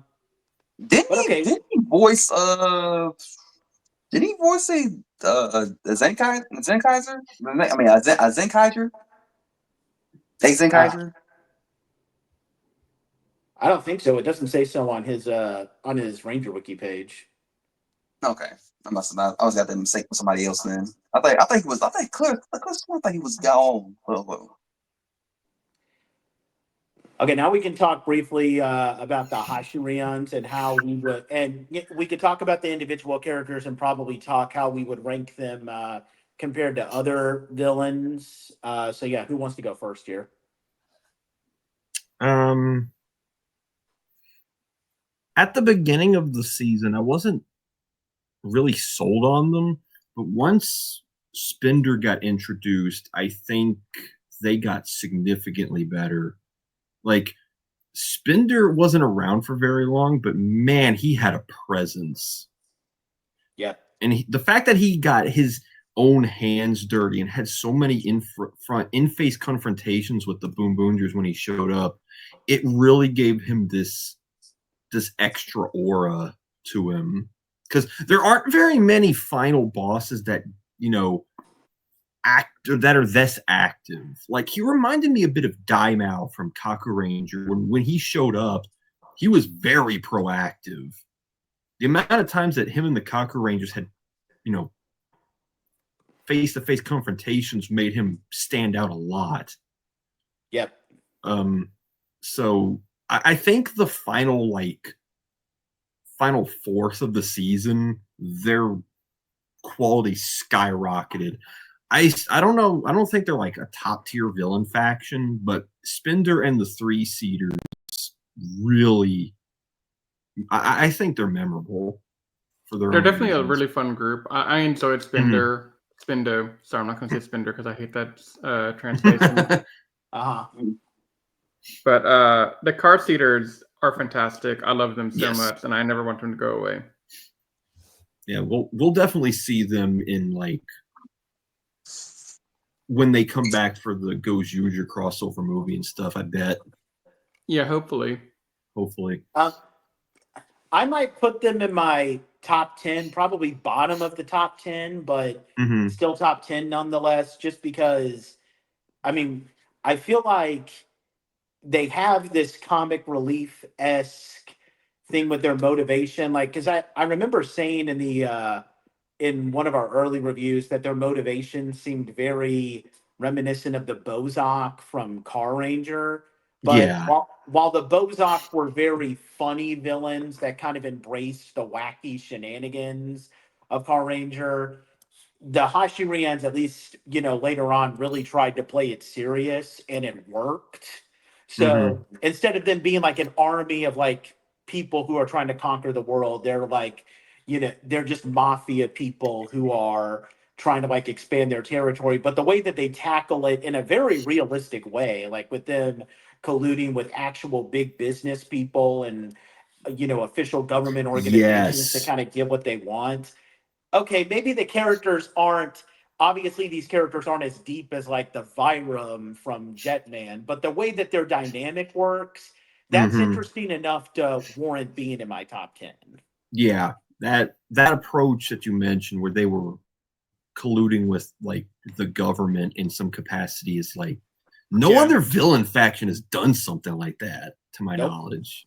And honestly, that alone earns them a higher spot in my list because that was really poetic justice. and just like political commentary that we don't get very often. Yeah. And because what better way to beat somebody than to screw them through the government? Am I right? Yep. It almost worked too. Yeah. It's one of the most effective strategies we've seen a villain faction do is just use the government. And even though, like I said, these characters don't have the emotional depth of like Vyram characters, the Sand Seeders are interesting enough characters to where, yeah, I mean, they're not, obviously these people are never going to be competing with Gray or anything, but they're fun characters. So they have characters that have just the right amount of depth and fun to make them memorable, and the way that their dynamic works also when you work. It's kind of like, what they try, like they kind of wanted to do it with Doniro in Time Ranger, with him also being kind of a crime boss, but they took it several steps forward. Like with Doniro, he's kind of like trying to be Tony Soprano with him just being a mafia boss and trying to make money. But in the case of the Hashirians, they go the extra routes of having them, do what actual mafia people will do. It's honestly perfect.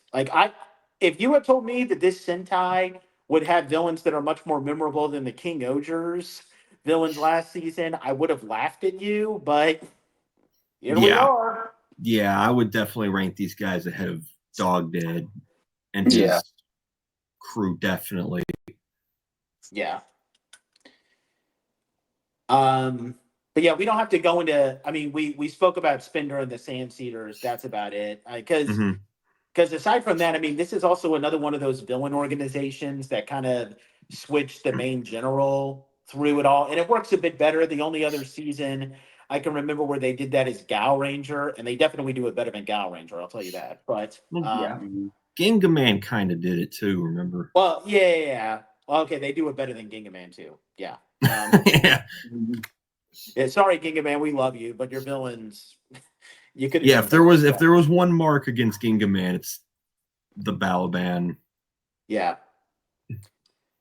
But now we can move on to the main course here. Well, the first part of the main course with giving our Rangers and our analysis and final tier rankings. And you don't have to say where you would put them ahead of each Ranger if you don't want to, but we still need to say like what tiers we're ranking them, and you could say where they be in like your top whatever number. But yeah, let's start off with we're gonna go in order, from like when they were part of the team. So we can start with Red. Taya, who wants to go first? Ooh.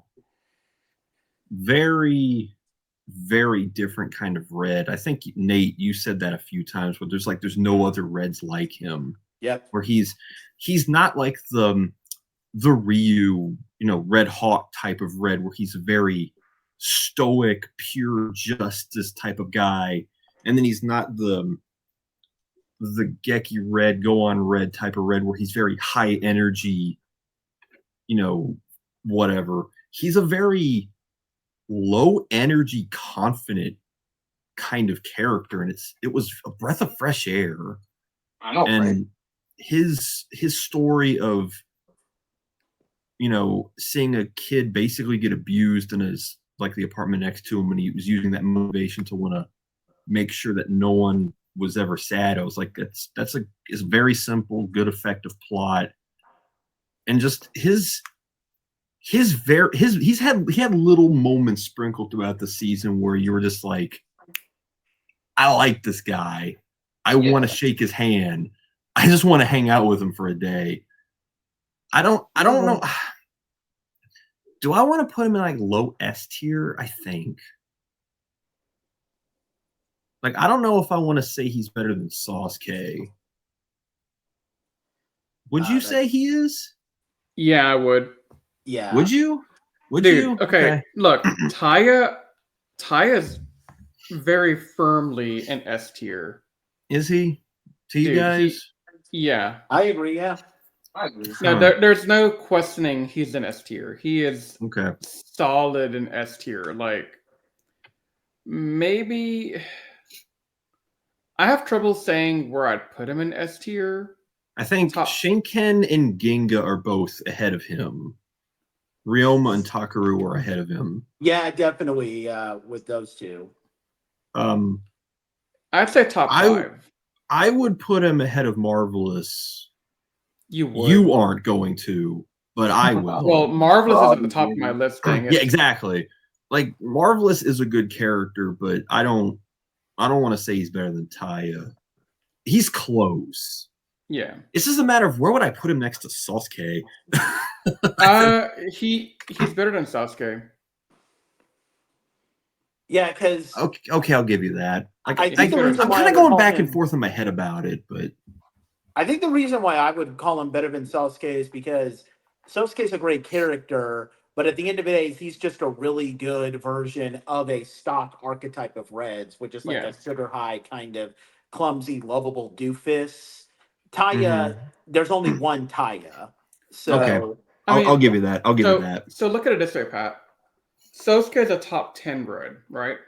Mm-hmm. As far as you and I are concerned. Nate might have a different opinion because he's seen way more than we have, but no, he's top 10. He's top 10. Okay, cool. So Sasuke's top 10. I'm arguing Taya's top 5. That's the difference. Because for me, it's Marvelous, Shinken, Genga, Taya. I don't know. He would be in my.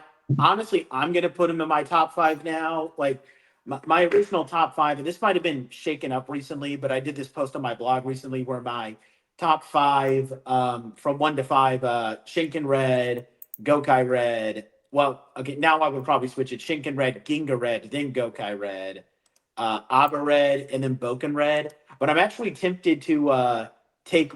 I'm definitely going to take Boken Red out now because Boken Red's a great character, but he's very similar to Captain Marvelous, and I just think Captain Marvelous is the better character compared to Boken Red. You're damn right he is. Yeah, yeah, of course. I'm actually kind of sitting here thinking, where do I think he ranks compared to Kenta, Mega Red? Boken Red? No, Taya and Kenta. Okay, Mega Red. The reason why I would want to, but here's the thing: the reason why I would want to do that is because I really like to think of. I mean, Marvelous is kind of part of his own dynamic, part of an archetype where the hot-headed, kind of reckless, but badass type of Red. But I think he's unique enough to where he can stand on his own and kind of make it his own. But the reason why I would put Taya in the top 5, and I would probably have him at 4 ahead of Aba Red, is because, again, Taya is a very unique Red that I just haven't seen, and that's big words coming from me since I've seen almost everything. So, are you saying Aba Ranger Red? Yeah, okay. Aba Ranger. Yeah. Okay. So yeah, I would probably put Taya at number 4 overall for Reds for me. Yeah, that's what I was kind of thinking too. Yeah, I guess I would put him over like Mega Red and Go On Red and Time Red and Gokai Red. Those are the other Rangers I was kind of like. Well, okay, so Time Red's not even in the conversation, dude. That's a worse Red compared to Taya. I don't. Yeah, he is. It's probably because I'm higher on Time Red than you are. Yeah, but you're also looking at through the goggles of Time Ranger, which I don't think you don't like.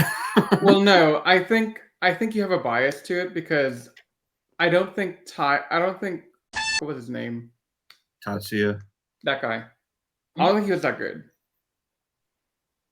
I think he's better than you give him credit for, but he isn't like he's a solid A-B, I think. Yeah. Yeah, I like Tatsuya more than I like than what Riz is saying, but even then I don't think I'm not saying he's a bad character. I'm saying he's an A-B character. That's not bad. Yeah. Yeah, but I guess I would put he's him better than other Reds. You can't compare to Taya though, in my opinion, because Tatsuya kind of tries to be what Ryoma was, and he's kind of one of those goofier, lighthearted Reds, and it works, but it's not unique, but it's not unique enough for me to want to put him in my top 5. Like again, all these top 5 Rangers are people who are either technically they're part of an archetype, but they make it enough of their own to where they don't feel like it, or they're just not part of an archetype at all and are just their own thing and really stand out. And Taya is one of those people. Yeah, that makes sense because that's kind of like where Takaru lands, where there's no other red like him. So, yeah, okay, Yeah, you convinced me. I don't know who I would have at number 5 though.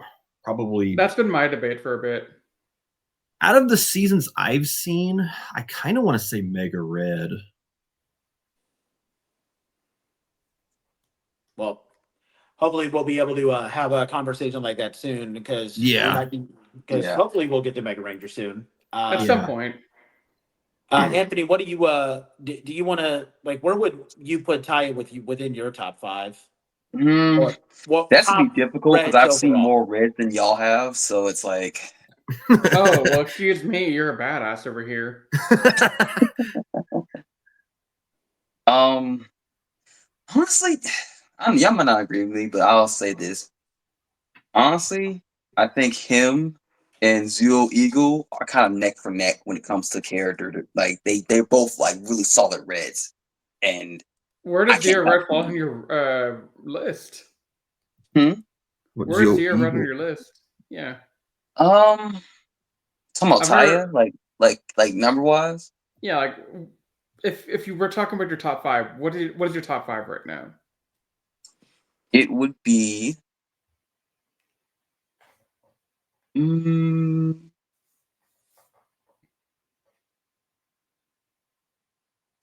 Let's see, because I definitely know Chicken Red's office on there.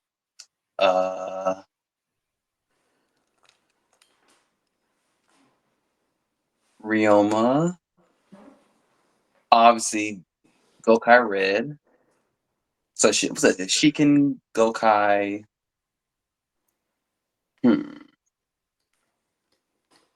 Zuo Eagle. Okay, so he's up there for you. Yeah. Yeah, that's what I was kind of thinking because I really do like Zeo Eagle too, but I'm not ranking him right now.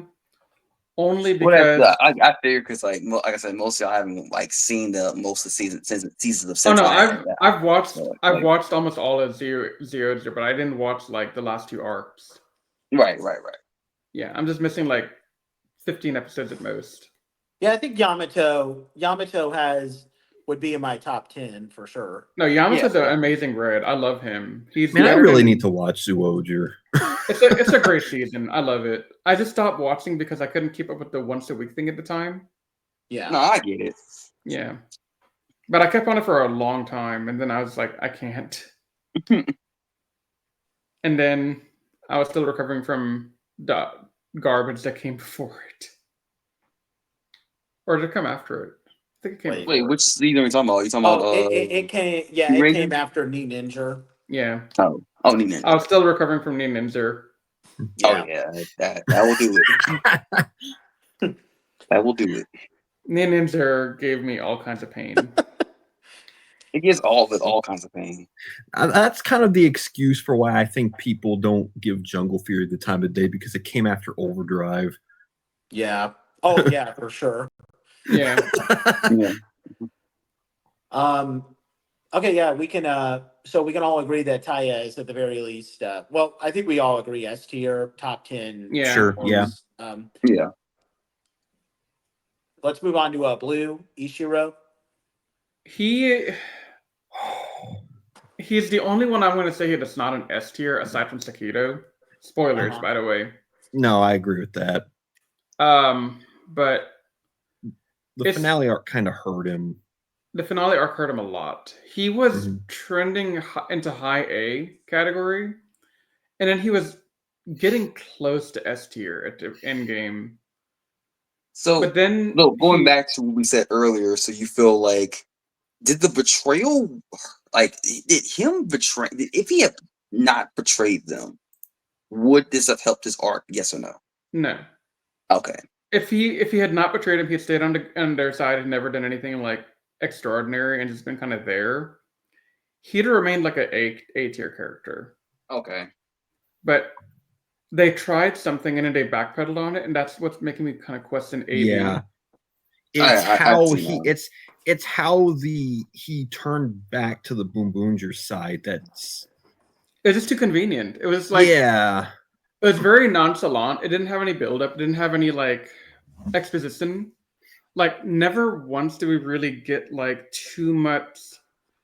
Oh my god, I can't believe he betrayed us. Oh my god, I hate him. Oh my god, how can he do that to us? That never came up. Mm-hmm. Yeah. So there was never like that exposition of like the others being like, we don't understand what happened. We're hurting, or we're wanting to fight him, or screw him, or whatever. It's just kind of like, okay, he did the thing. He's evil. Move on. Let's move on and save Boone. That's all they focused on at that point. And I think if Boone hadn't died, maybe they probably would have focused more on him being like betraying, like him being. No, they wouldn't, because it was all part of the plan. Yeah. You sure Boone dying was part of the plan? No, Boone wasn't part of. No, you misheard me. Oh. I said him leaving was part of the plan, so they're never gonna like mope over it. Oh, okay, gotcha. I got you. I'm sorry. Yeah. I misheard you. Yeah, I know you did. Honestly, I would put him in. Admittedly, the highest I would put him is a low A, but I honestly want to put him in my in a high B, because I feel like there's a foundation for him to be a good character there, but it's ultimately just not. It just ultimately doesn't get there, and would I put him in my top 15? Yeah, and if maybe there's some path for me to put him in my top 10, although even if I did put him in my top 10, he would be number 10 there so, but yeah, he's not top 5 at all. And honestly, if I really think about it, I probably could think of maybe at least 12 other blues I like better than him. So yeah, top 15 at best. He didn't really like. I never really disliked him, but he wasn't really my like. Oh my god, he's like. I was just kind of like, okay, he's just there, like whatever, Yeah. So whereas because even before Genba even became a Boonboomger, I liked him a lot too. Yeah, Genba was a great character. Yeah. But Isidoro, he was too stoic and cold to really be understood. And then he never really formed a bond with people. I mean, I know he had a thing with Mira, but it didn't really do a lot for his character. Like, he didn't really grow a lot from it. Again, if they just had the end game arc with him, like if they did everything the exact same, but had him be actually straight up evil, and then him ultimately deciding to turn away from his evil ways because he realizes that Mira is actually his friend, then you know what? Then okay, probably not S tier for me, honestly, but he would be A tier, undisputedly. Yeah. And I would even happily put him in my top 10, but they didn't do that. So no, he's the weakest link of the team, honestly. Yeah. Yeah. Even like I would even we'll get to him. We'll get to him when we get to him. Yeah, like even compared to some of the blues I've seen, like Mega Blue, Ginga Blue, Time Blue, Shinken Blue, Gokai Blue, and even the previous blue, Tamba Oger, I would all put them ahead of him. Yeah. Absolutely. There's no question you about you want to know who you want to know who Ishiro is better than? I know who's better than Deca Blue. He's better than Geki Blue. That's also true too. Yeah, he's better than Deca Blue. I'll give you that for sure. Yeah. He's better than Tokyo Blue. That's not. That's like saying a blue. That's like saying a Blue Ranger from Power Rangers is better than Dax, though. Was he that bad? It's not really that fair. It's like a no win, like a no lose. Hold on. He wasn't that bad. Yeah, you're right. Okay, Gao Blue is probably my worst ever Blue Ranger, but still. Okay. How would we compare him to, seeing how we've been doing the Go-Onger comparisons, how would you compare him to Ren? I like him better than Better? Ren. Yeah, I was about to say that too. Yeah. Yeah, I'd say he's better than Ren. So, one thing I'm going to say right now, for the most part, this team will rank higher for me than the Go Monster team, minus the Yes. wings. Yeah. Yeah. Wow. Minus the wings, because the wings eat Sakita for lunch, dinner, and breakfast. Yeah, that's yeah. Now we'll go into more detail over that in a little bit, but Yeah. Mhm. Okay, Yeah. but I think we're all done on Ister. Let's not beat him up anymore, poor guy. Yeah. No, he's still an A character. He's still an A blue. I'm but putting him at B, I think. B. Yeah. Yeah, Yeah, he's like low A, high B. I think would be a safe place for him. He's high B for me. Yeah. He's- But He's we're not high B. beating him up too bad. We're kind of That's just giving him a little that's like still little a good slaps grade. and about It the back of the is. head and all Yeah. that. Yeah, that's still a good grade, but Now, Mira, on the other hand, Yep. Let's move on to her. that's an S tier, first of all. Oh, yeah. Second of Yeah. all, I'm scared to say it, but I think she's better than Saya. That's fair. Yeah. I would. That's not bad. That's an opinion. I would we're agree. fine with. I would agree. Because I know think- we all love Saya. Saya's best girl, blah, blah, blah, whatever. But I think Mira was a better pink. Yeah. You're right. If we're Largely there. including whites into this, I think we finally found the one who can stand next to Sudahime comfortably. From what I've seen of Kaku Ranger, Patrick, and mind you, I've not seen a lot of it so far. Mm-hmm. I think she's better than Tsuruhime from what I've seen. Yeah, get to the ending. Okay. Get to the ending. Because Yeah, I'm a good bit in, and I'm like, okay, she's a good white. I'm not going to give you crap for Yeah, that. But no. The later parts of the season really put her in the spotlight, and she Okay. Yeah. carries the back end of Kaku Ranger. Okay. So When I did my top 5 for this on my blog, I did pink, white, and I Purple. also added purple there so that I could add Rita, because Rita was basically the Pink Ranger of the last yes, season. yes, she was. So Okay, and- if we're putting Rita in that list, I think Rita tops her. yeah. Oh, Rita's number 1 for me in that category. But Yeah. I would definitely want to put Mira in my top 5. I would probably take I Am out. Sorry, I Am. I still like you, and you're still in my top 10. But and I'd probably have Saya at 5, and she was 4 originally, and then put Mira at. Honestly, I would put Mira at 3, and I would probably peg down Boken Pink to number 4, actually. And I don't know. And we're gonna when we eventually do Bokenger again, I'm gonna have to see how I feel about Boken Pink again. But if I'm talking about my top 5 just pinks, I feel half tempted to have Mira be number 1, honestly. Now I still need to see a few other pinks, but yeah, she's that great of a character to where, yeah, I can't think of any other pinks that are better than You're her. not going to be convinced by Kyo Pink. There's nothing good about, nothing that's spectacular about her. Oh yeah, I'm not a big fan of Raptor. And then who comes after? Oh, Rio Soldier, I heard it's all garbage. I don't really care. How is Yeah, the it is. pink from the You're pack not missing range? much. I hear Now, good Kara things Maids from. is good, I've heard, but I don't know how Pink is. Yeah, actually she's really good. How is Yeah. the pink Pat Ranger in Lupin versus Pat? Oh, I forgot about her. She's just okay. She's not really like great, the greatest pink. She's just kind of just Okay. there. She's not just She mad. seemed like a BC to me from what I've heard and seen.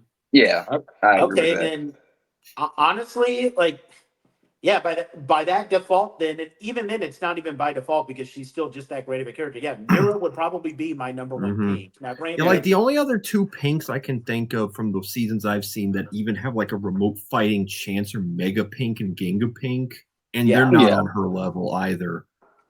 yeah, I mean, Saya does a really good job, but no. She does. But yeah, if you wanted to include like whites and purples, like you said, Rita and Sudahime are the only 2 that can really stand with her. yeah. Yeah. I'm not okay.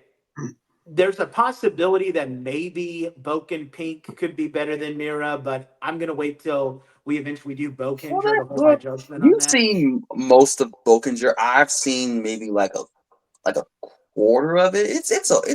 I think she's a decent pink. I'll give her that. I just gotta watch more of her. That's all. Yeah, but okay, Boonboomger is the only one where I could conceivably see her possibly doing better. But honestly, based on what I remember from Boonboomger and what I'm seeing with Mira, right now I do put Mira as number one. And now again, she would be number three if I'm factoring the pinks, the whites, and purples. But number one Pink Ranger, that's a huge honor. And keep Yeah. in mind, everybody listening, I've seen everything from Go Ranger to Jew Oger, plus King Oger in this one. So that's not something to take too lightly with me. Yeah. And for the other people listening, yes, I do think that she's better than some of the other fan favorites. Like, I know everybody loves Yuri from Time Ranger, and I loved her too until I rewatched the series. No. So, yeah, that. I'm sorry, guys. Look, She's not better than Yuri, and Yuri's not even in my top 5. The more I think about it, well, maybe top 10, but not top 5. The more y'all tell me about Yuri before we watched, I was like, man, this is gonna be awesome. I'm excited. And I was like, what the heck is this thing? I've never been more disappointed in a Sentai Ranger than her. No, the way y'all hyped her and Tatsuya up, I was like, okay, I'm waiting for something epic, and then never came. Well, in my defense, even before we did Time Ranger, I still always thought West was better than Tatsuya. Yeah, but you still told me if he's gonna be a great red, I'm gonna love him. Yeah, I know. Well, I went You're somewhere at else, so. fault here, sir.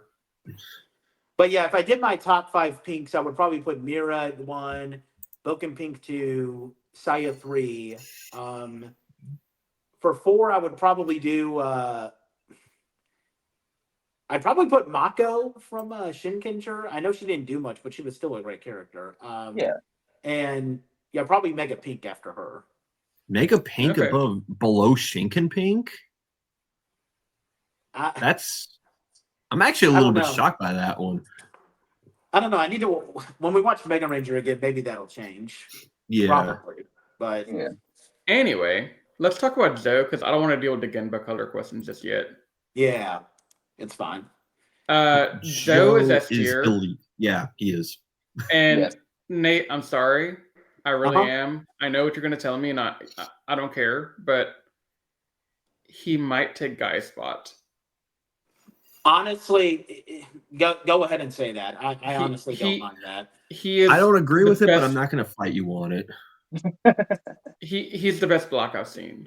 Like, Guy is an amazing block, but I think the early 90s writing left something to what we got in this one with Zoe. Yeah, I agree that Jetman being an early 90s season, the writing for Sentai in that era definitely left some holes in some character writing. I'm not going to debate you on that. The thing with Guy is, and I thought about this a little bit before we got to the podcast, Guy, the reason I like him a lot is his suave personality and cool factor. And he has some good moments in the season, but we watched Jetman, like a year ago? Yeah. All I remember about Guy is the suave personality and the cool factor. Like, I still remember his character development and all that. There's some good character development in there, but I think there's a lot of the love triangle stuff that I didn't like. But all that aside, I think he had some good moments, but I think Zoe just blew him out the water with his stuff. Yeah. I mean, this might surprise you, bro, but yeah, that's not an opinion I'm going to be mad at you for. I'm perfectly acceptable opinion, honestly. Yeah, I'm not going to debate you on it. I still think Black Condor is a better character because I think his arc was more prominent.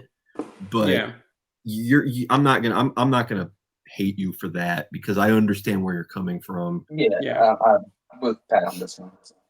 Yeah, I would put Joe as number 2. You guys already know who number 1 is. Then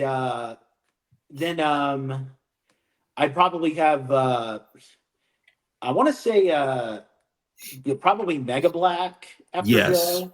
Yes. Boken Black after after that, because Bokum Black was a pretty good character. And then again, I'm kind of debating between Kyoryu Black and Abar Black. Probably Kyoryu Black, just because he's a cooler He's guy. cool. Yeah. Yeah. Although if I'm talking about the characters, if we're bringing the Green Rangers into the whole factor, Shocky. yeah, okay, yeah, I would probably put Chiaki ahead of Joe. So Chiaki, Yeah. so I Joe would would be too. number 3, and then probably Mega Black after Joe still. Mhm. It's either going to be Shion, or Ian for number 5. After that, I'm going to give myself a headache if I try to have that debate in my head. So I'm not going to do Let's that. not do that, Rita. Shion that high? I would. I don't think Sion's that high, but No. whatever you say, Nathan Repulsa.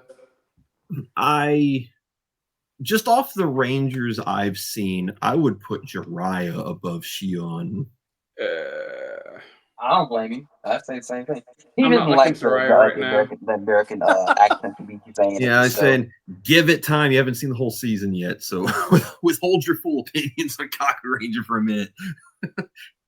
But yeah, I mean, Joe is, I mean, to summarize him, like he's one of those overall just like good pure characters. He's super likable. He gets plenty of moments to shine. And like I said when we were reviewing Go-Onger, Black is one of those things where you're either red hot or you're ice cold.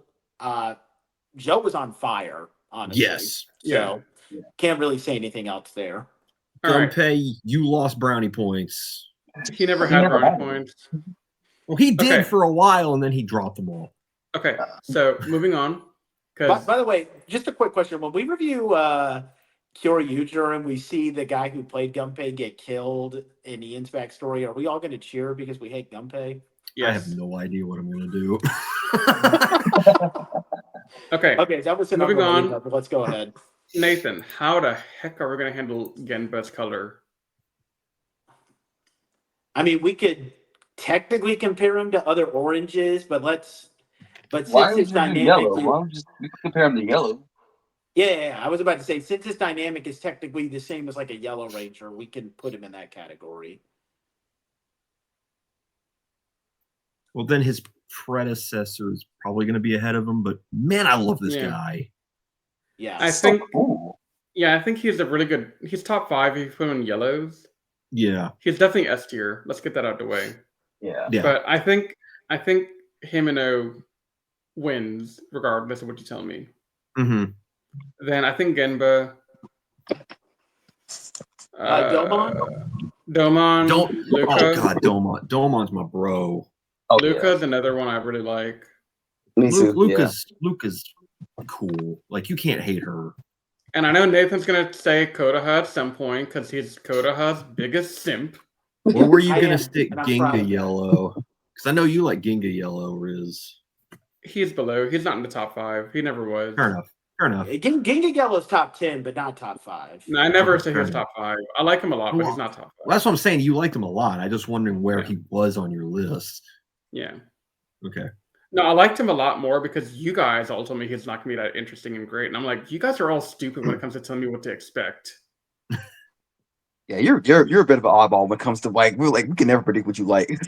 No, because you specifically told me I was going to like Geki Ranger. I'm not arguing. I'm not talking about this again. No, I've said what I said. I'm not talking about this. Nate told me I was going to like Yuri and Tatsuya. In my defense, I was going off 10-year-old memories, dude. Counterpoint. I told you were going to hate Zoo Ranger, and guess what? You hated it. I hated it, but I was going to say Geki Ranger. We all told you were going to love Ginga Man, and you loved it. Yeah, but that was an easy one. That was like a gimme. That was like a softball throw. I mean, it was an underhand softball pitch. Let's be real. with an oversized ball. No, but if we're talking about Gimba just in relation to Orange Rangers, and granted, there's only technically there's only 6 characters to choose from because we got both Battle Cossacks, Tokyo, Rokugo, Geo Bird and Sasori Orange. Gimba is undeniably the GOAT here because both Battle Cossacks, okay, they're not bad characters, but they're not great characters either. And it's also from Battle Fever J, so that immediately takes off points for them. Tokyo Rokugo, he's like a B tier sixth ranger for me, so he would be a B tier orange. Geo Bird doesn't do enough in the series for me to remember. Now I am watching Q Ranger and I'm liking what I see from Stinger right now. So Stinger Sasori. Solid. I'm not sure where he ranks though, but he's an okay orange. I like him. Yeah, I like his name is Sasori, right? Sasori Orange, yeah. Yeah, I like him. So Sasori Orange could compete conceivably with Gimba, but even with that knowledge, I would still say that Gimba's going to be hard to beat. So if we put him in the Yellow Ranger dynamic, he's top 5. But if we're talking about just comparing him to his fellow Orange Rangers, I mean, he's the GOAT right now, and there's no dispute. I was gonna make the joke of, well, out of all the oranges I've seen, and I remember waiting, he's the only one. Yeah, exactly. So I say more than Patrick on a color. Yay! Woo! Congratulations! Here's a cookie. And damn right, I deserve a cookie for that. And I would probably, and honestly, with like the twist with like Gimba, with his backstory and all that, like I honestly have him. I have him pegged as my favorite character in this season. Not just not just because of that, but just because he's another, like, much like Taya, he's a very unique character. Like with his serious, like, suave tone, you would think that he's gonna act like Guy, where he's all like, "Yeah, I'm cooler than all you guys. I'm just hanging out because I pity you." He's like everybody's friend. Yeah, he's an overall friendly guy while being suave and cool. That makes him a very unique character. Yeah, he's my favorite here. And and yeah, Riz, I know that you like Taya a little bit more, and I can fully understand that. But Gimba, I feel, was also very unique compared to absolutely. I'm not like disputing you, because I think Taya, Genba, and Mira can be interchanged a little bit. Yes, they can be. Yeah, so, I agree. So, I thought I was to a lesser extent, but I think they can, all 4 of us can be interchanged quite a bit. It could be. It's just all matter of personal opinion. Yeah. You know, Nate, I was actually afraid to say that I thought Gemba was my favorite because I thought everybody else was going to be in agreement that Taya was the best. No, I completely understand why Genba is your favorite. I just think Taya is my favorite because of the personal experiences Taya had. Yeah. Yeah. It's a close second for Taya. Like, oh, absolutely. And then I could wake up tomorrow and feel differently. It's that close.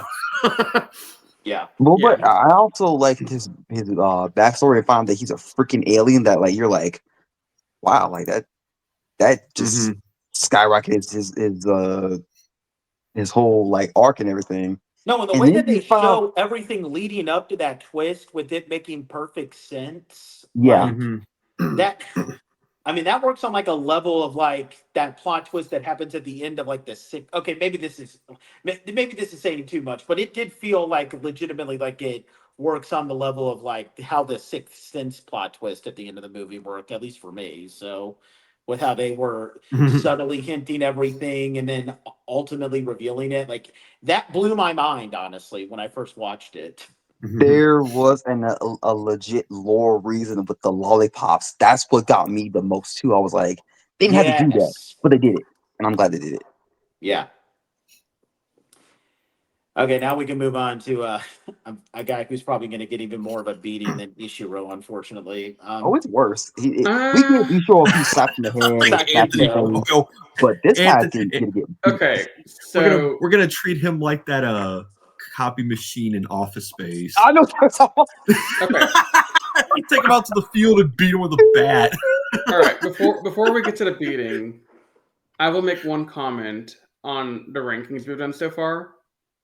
I think if we're going to be having an all purple rank, then we got to remove the purple out of the pink rank that we did earlier and remove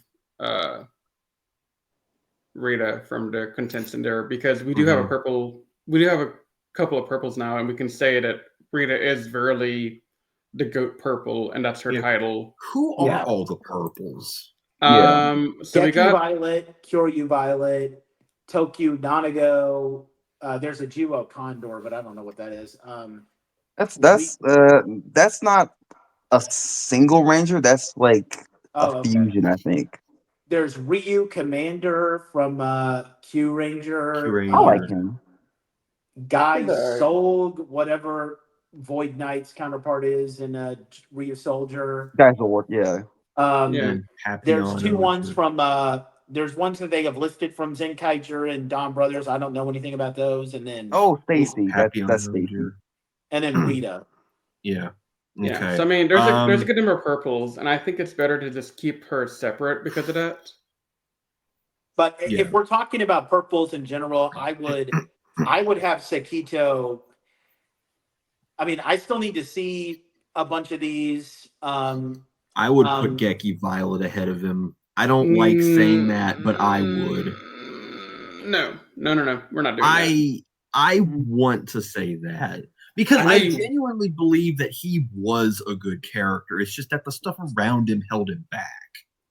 He was a decent character, but I wouldn't say. I think Sekito had some decent moments too, though. I still need to see Void Knight and the Void Knight's counterpart in the ones from. And I don't like to count Tokyo Nanago just because he's a movie exclusive ranger. Yeah.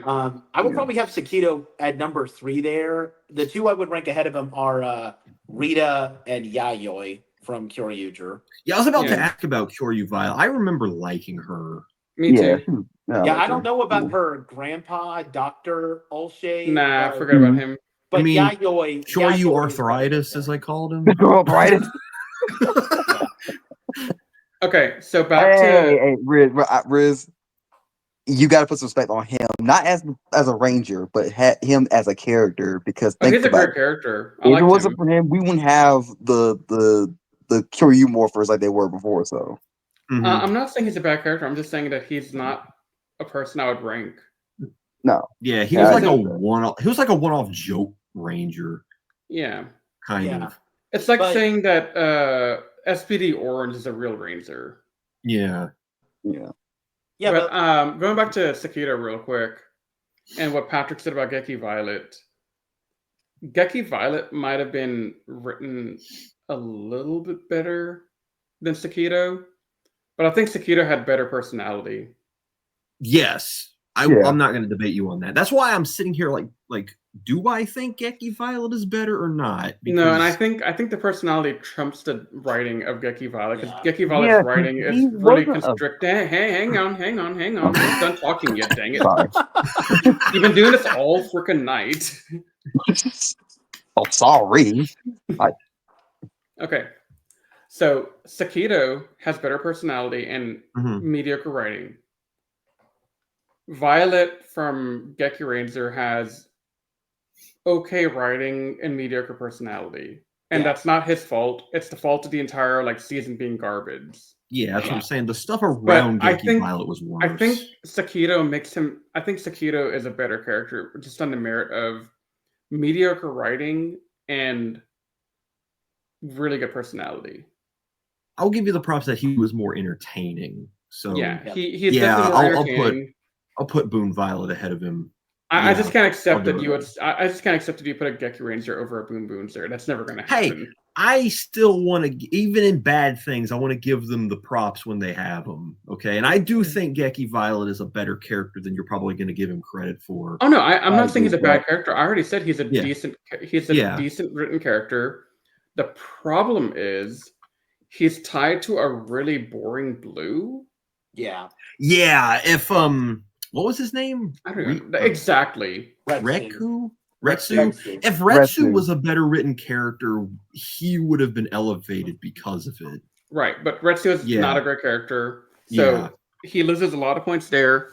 He also had the unfortunate pleasure of being around Zahn, and the rest of the cast is also not that great, so he didn't have anything to work off of.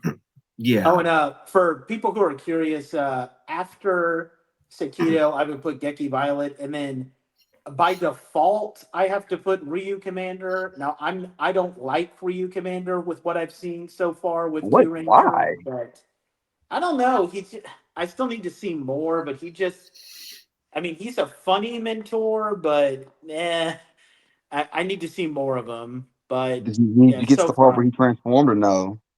I've seen where he gets transformed because it happens way too early in the series. But It's like still. episode Yeah, 10 or 12 or something. Yeah. yeah. That's my gripe, like the biggest gripe with freaking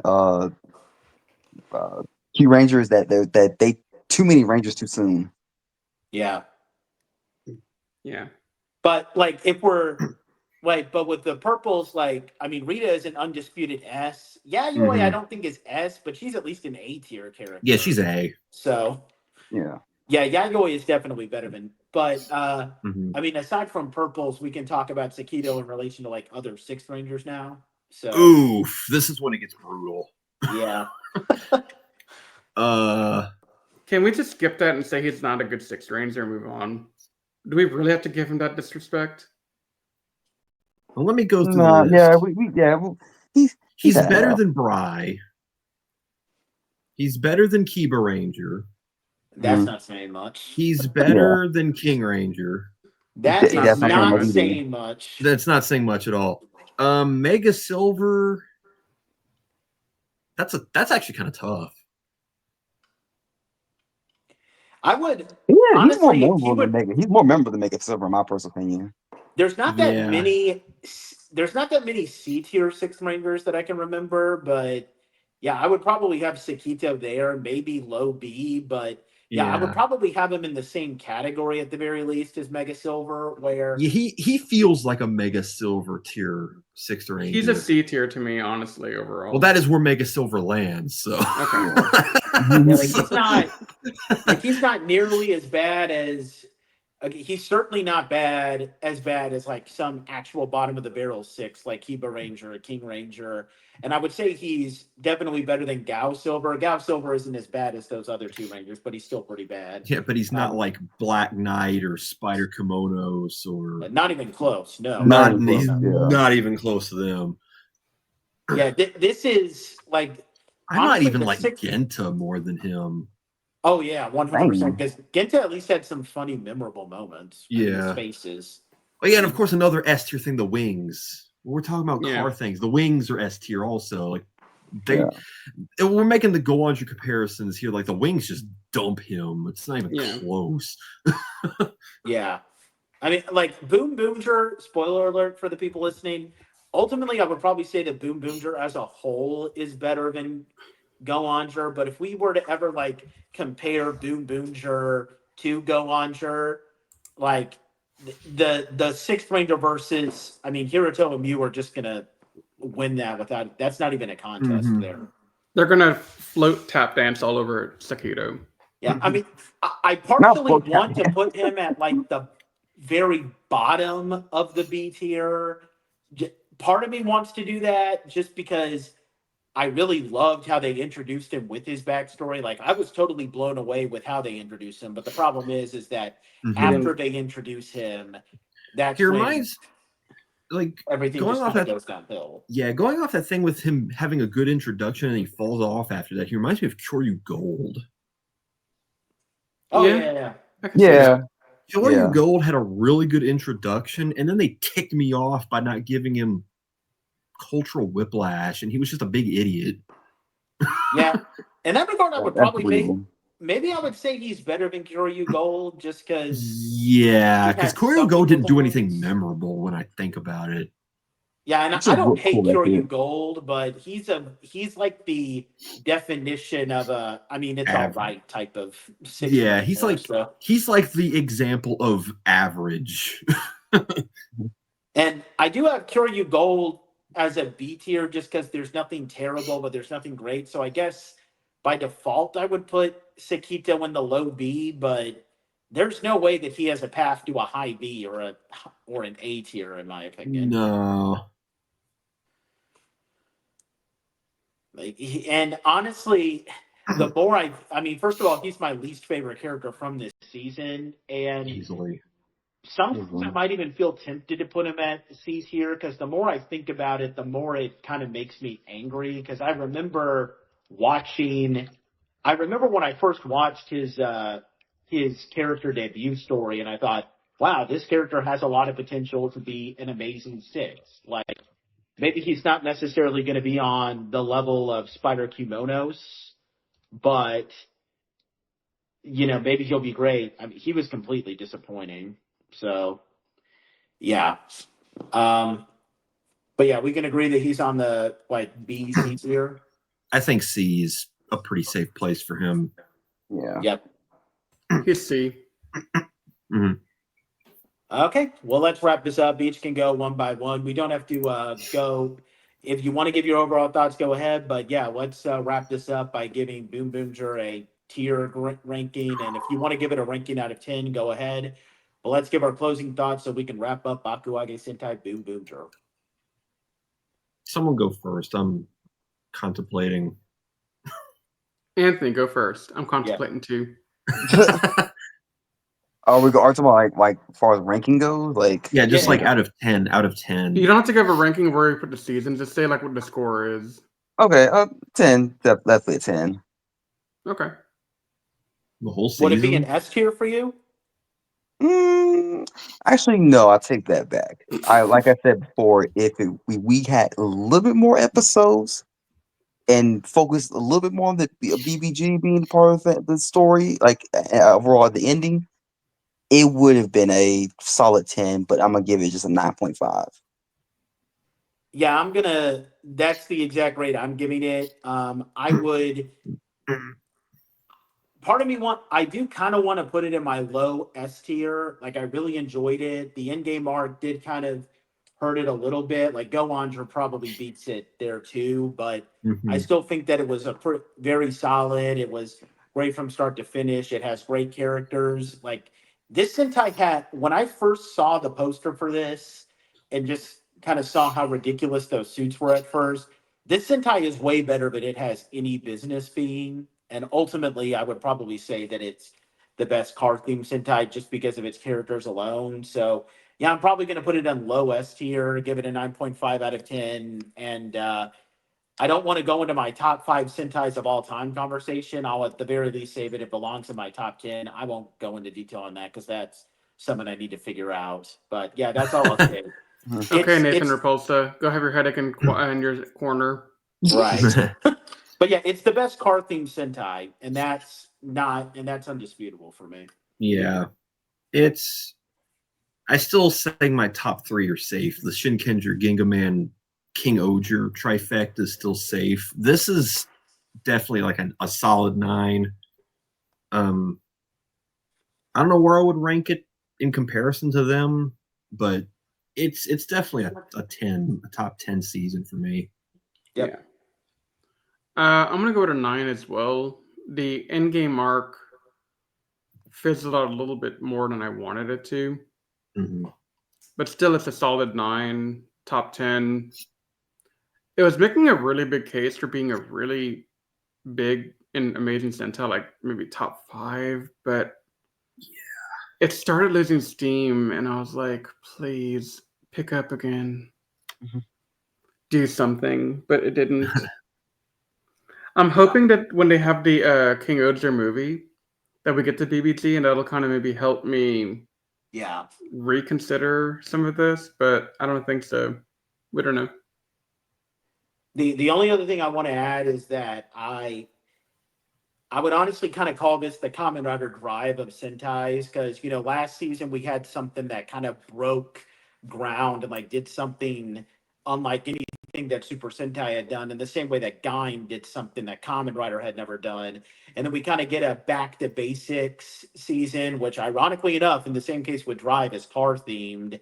And it's surprisingly good. It manages to adequately live up to it had some big shoes to fill with King Oger, and I think Boonboomger did that good enough, honestly. Yeah.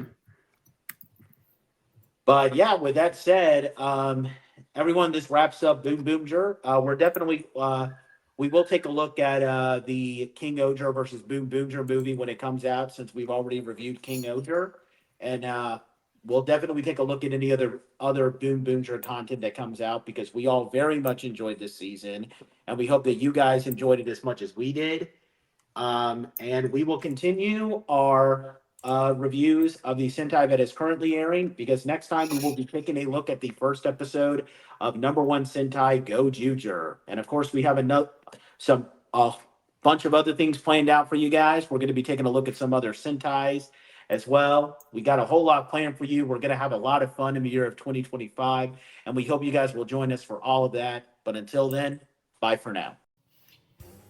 If you enjoyed listening to the Toku Secrets podcast, please check us out at animesecrets.org and follow us on all our social media pages such as Twitter, Facebook, and Instagram. And also feel free to check out our other podcasts, including Anime Declassified and the Jedi Squadron. You can also leave us any feedback you'd like to offer us directly on our website. If you're listening to this on Spotify or iTunes, we thank you so much, and please leave us a rating out of 5 stars. If you're watching this on YouTube, please subscribe to our channel if you're not already subscribed, and leave any comments down below, as we love to take the time to read comments left on our channel and give our fans, shout-outs. If you have any seasons of Super Sentai, Power Rangers, or other Tokusatsu shows that you'd like for us to check out, please don't hesitate to say so in your feedback. With all that said, we thank you so much for taking the time to listen to our podcast, and we will see you next time as we continue our never-ending journey through the world of Tokusatsu. But until that time, you all stay safe, we love you, and may the power protect you.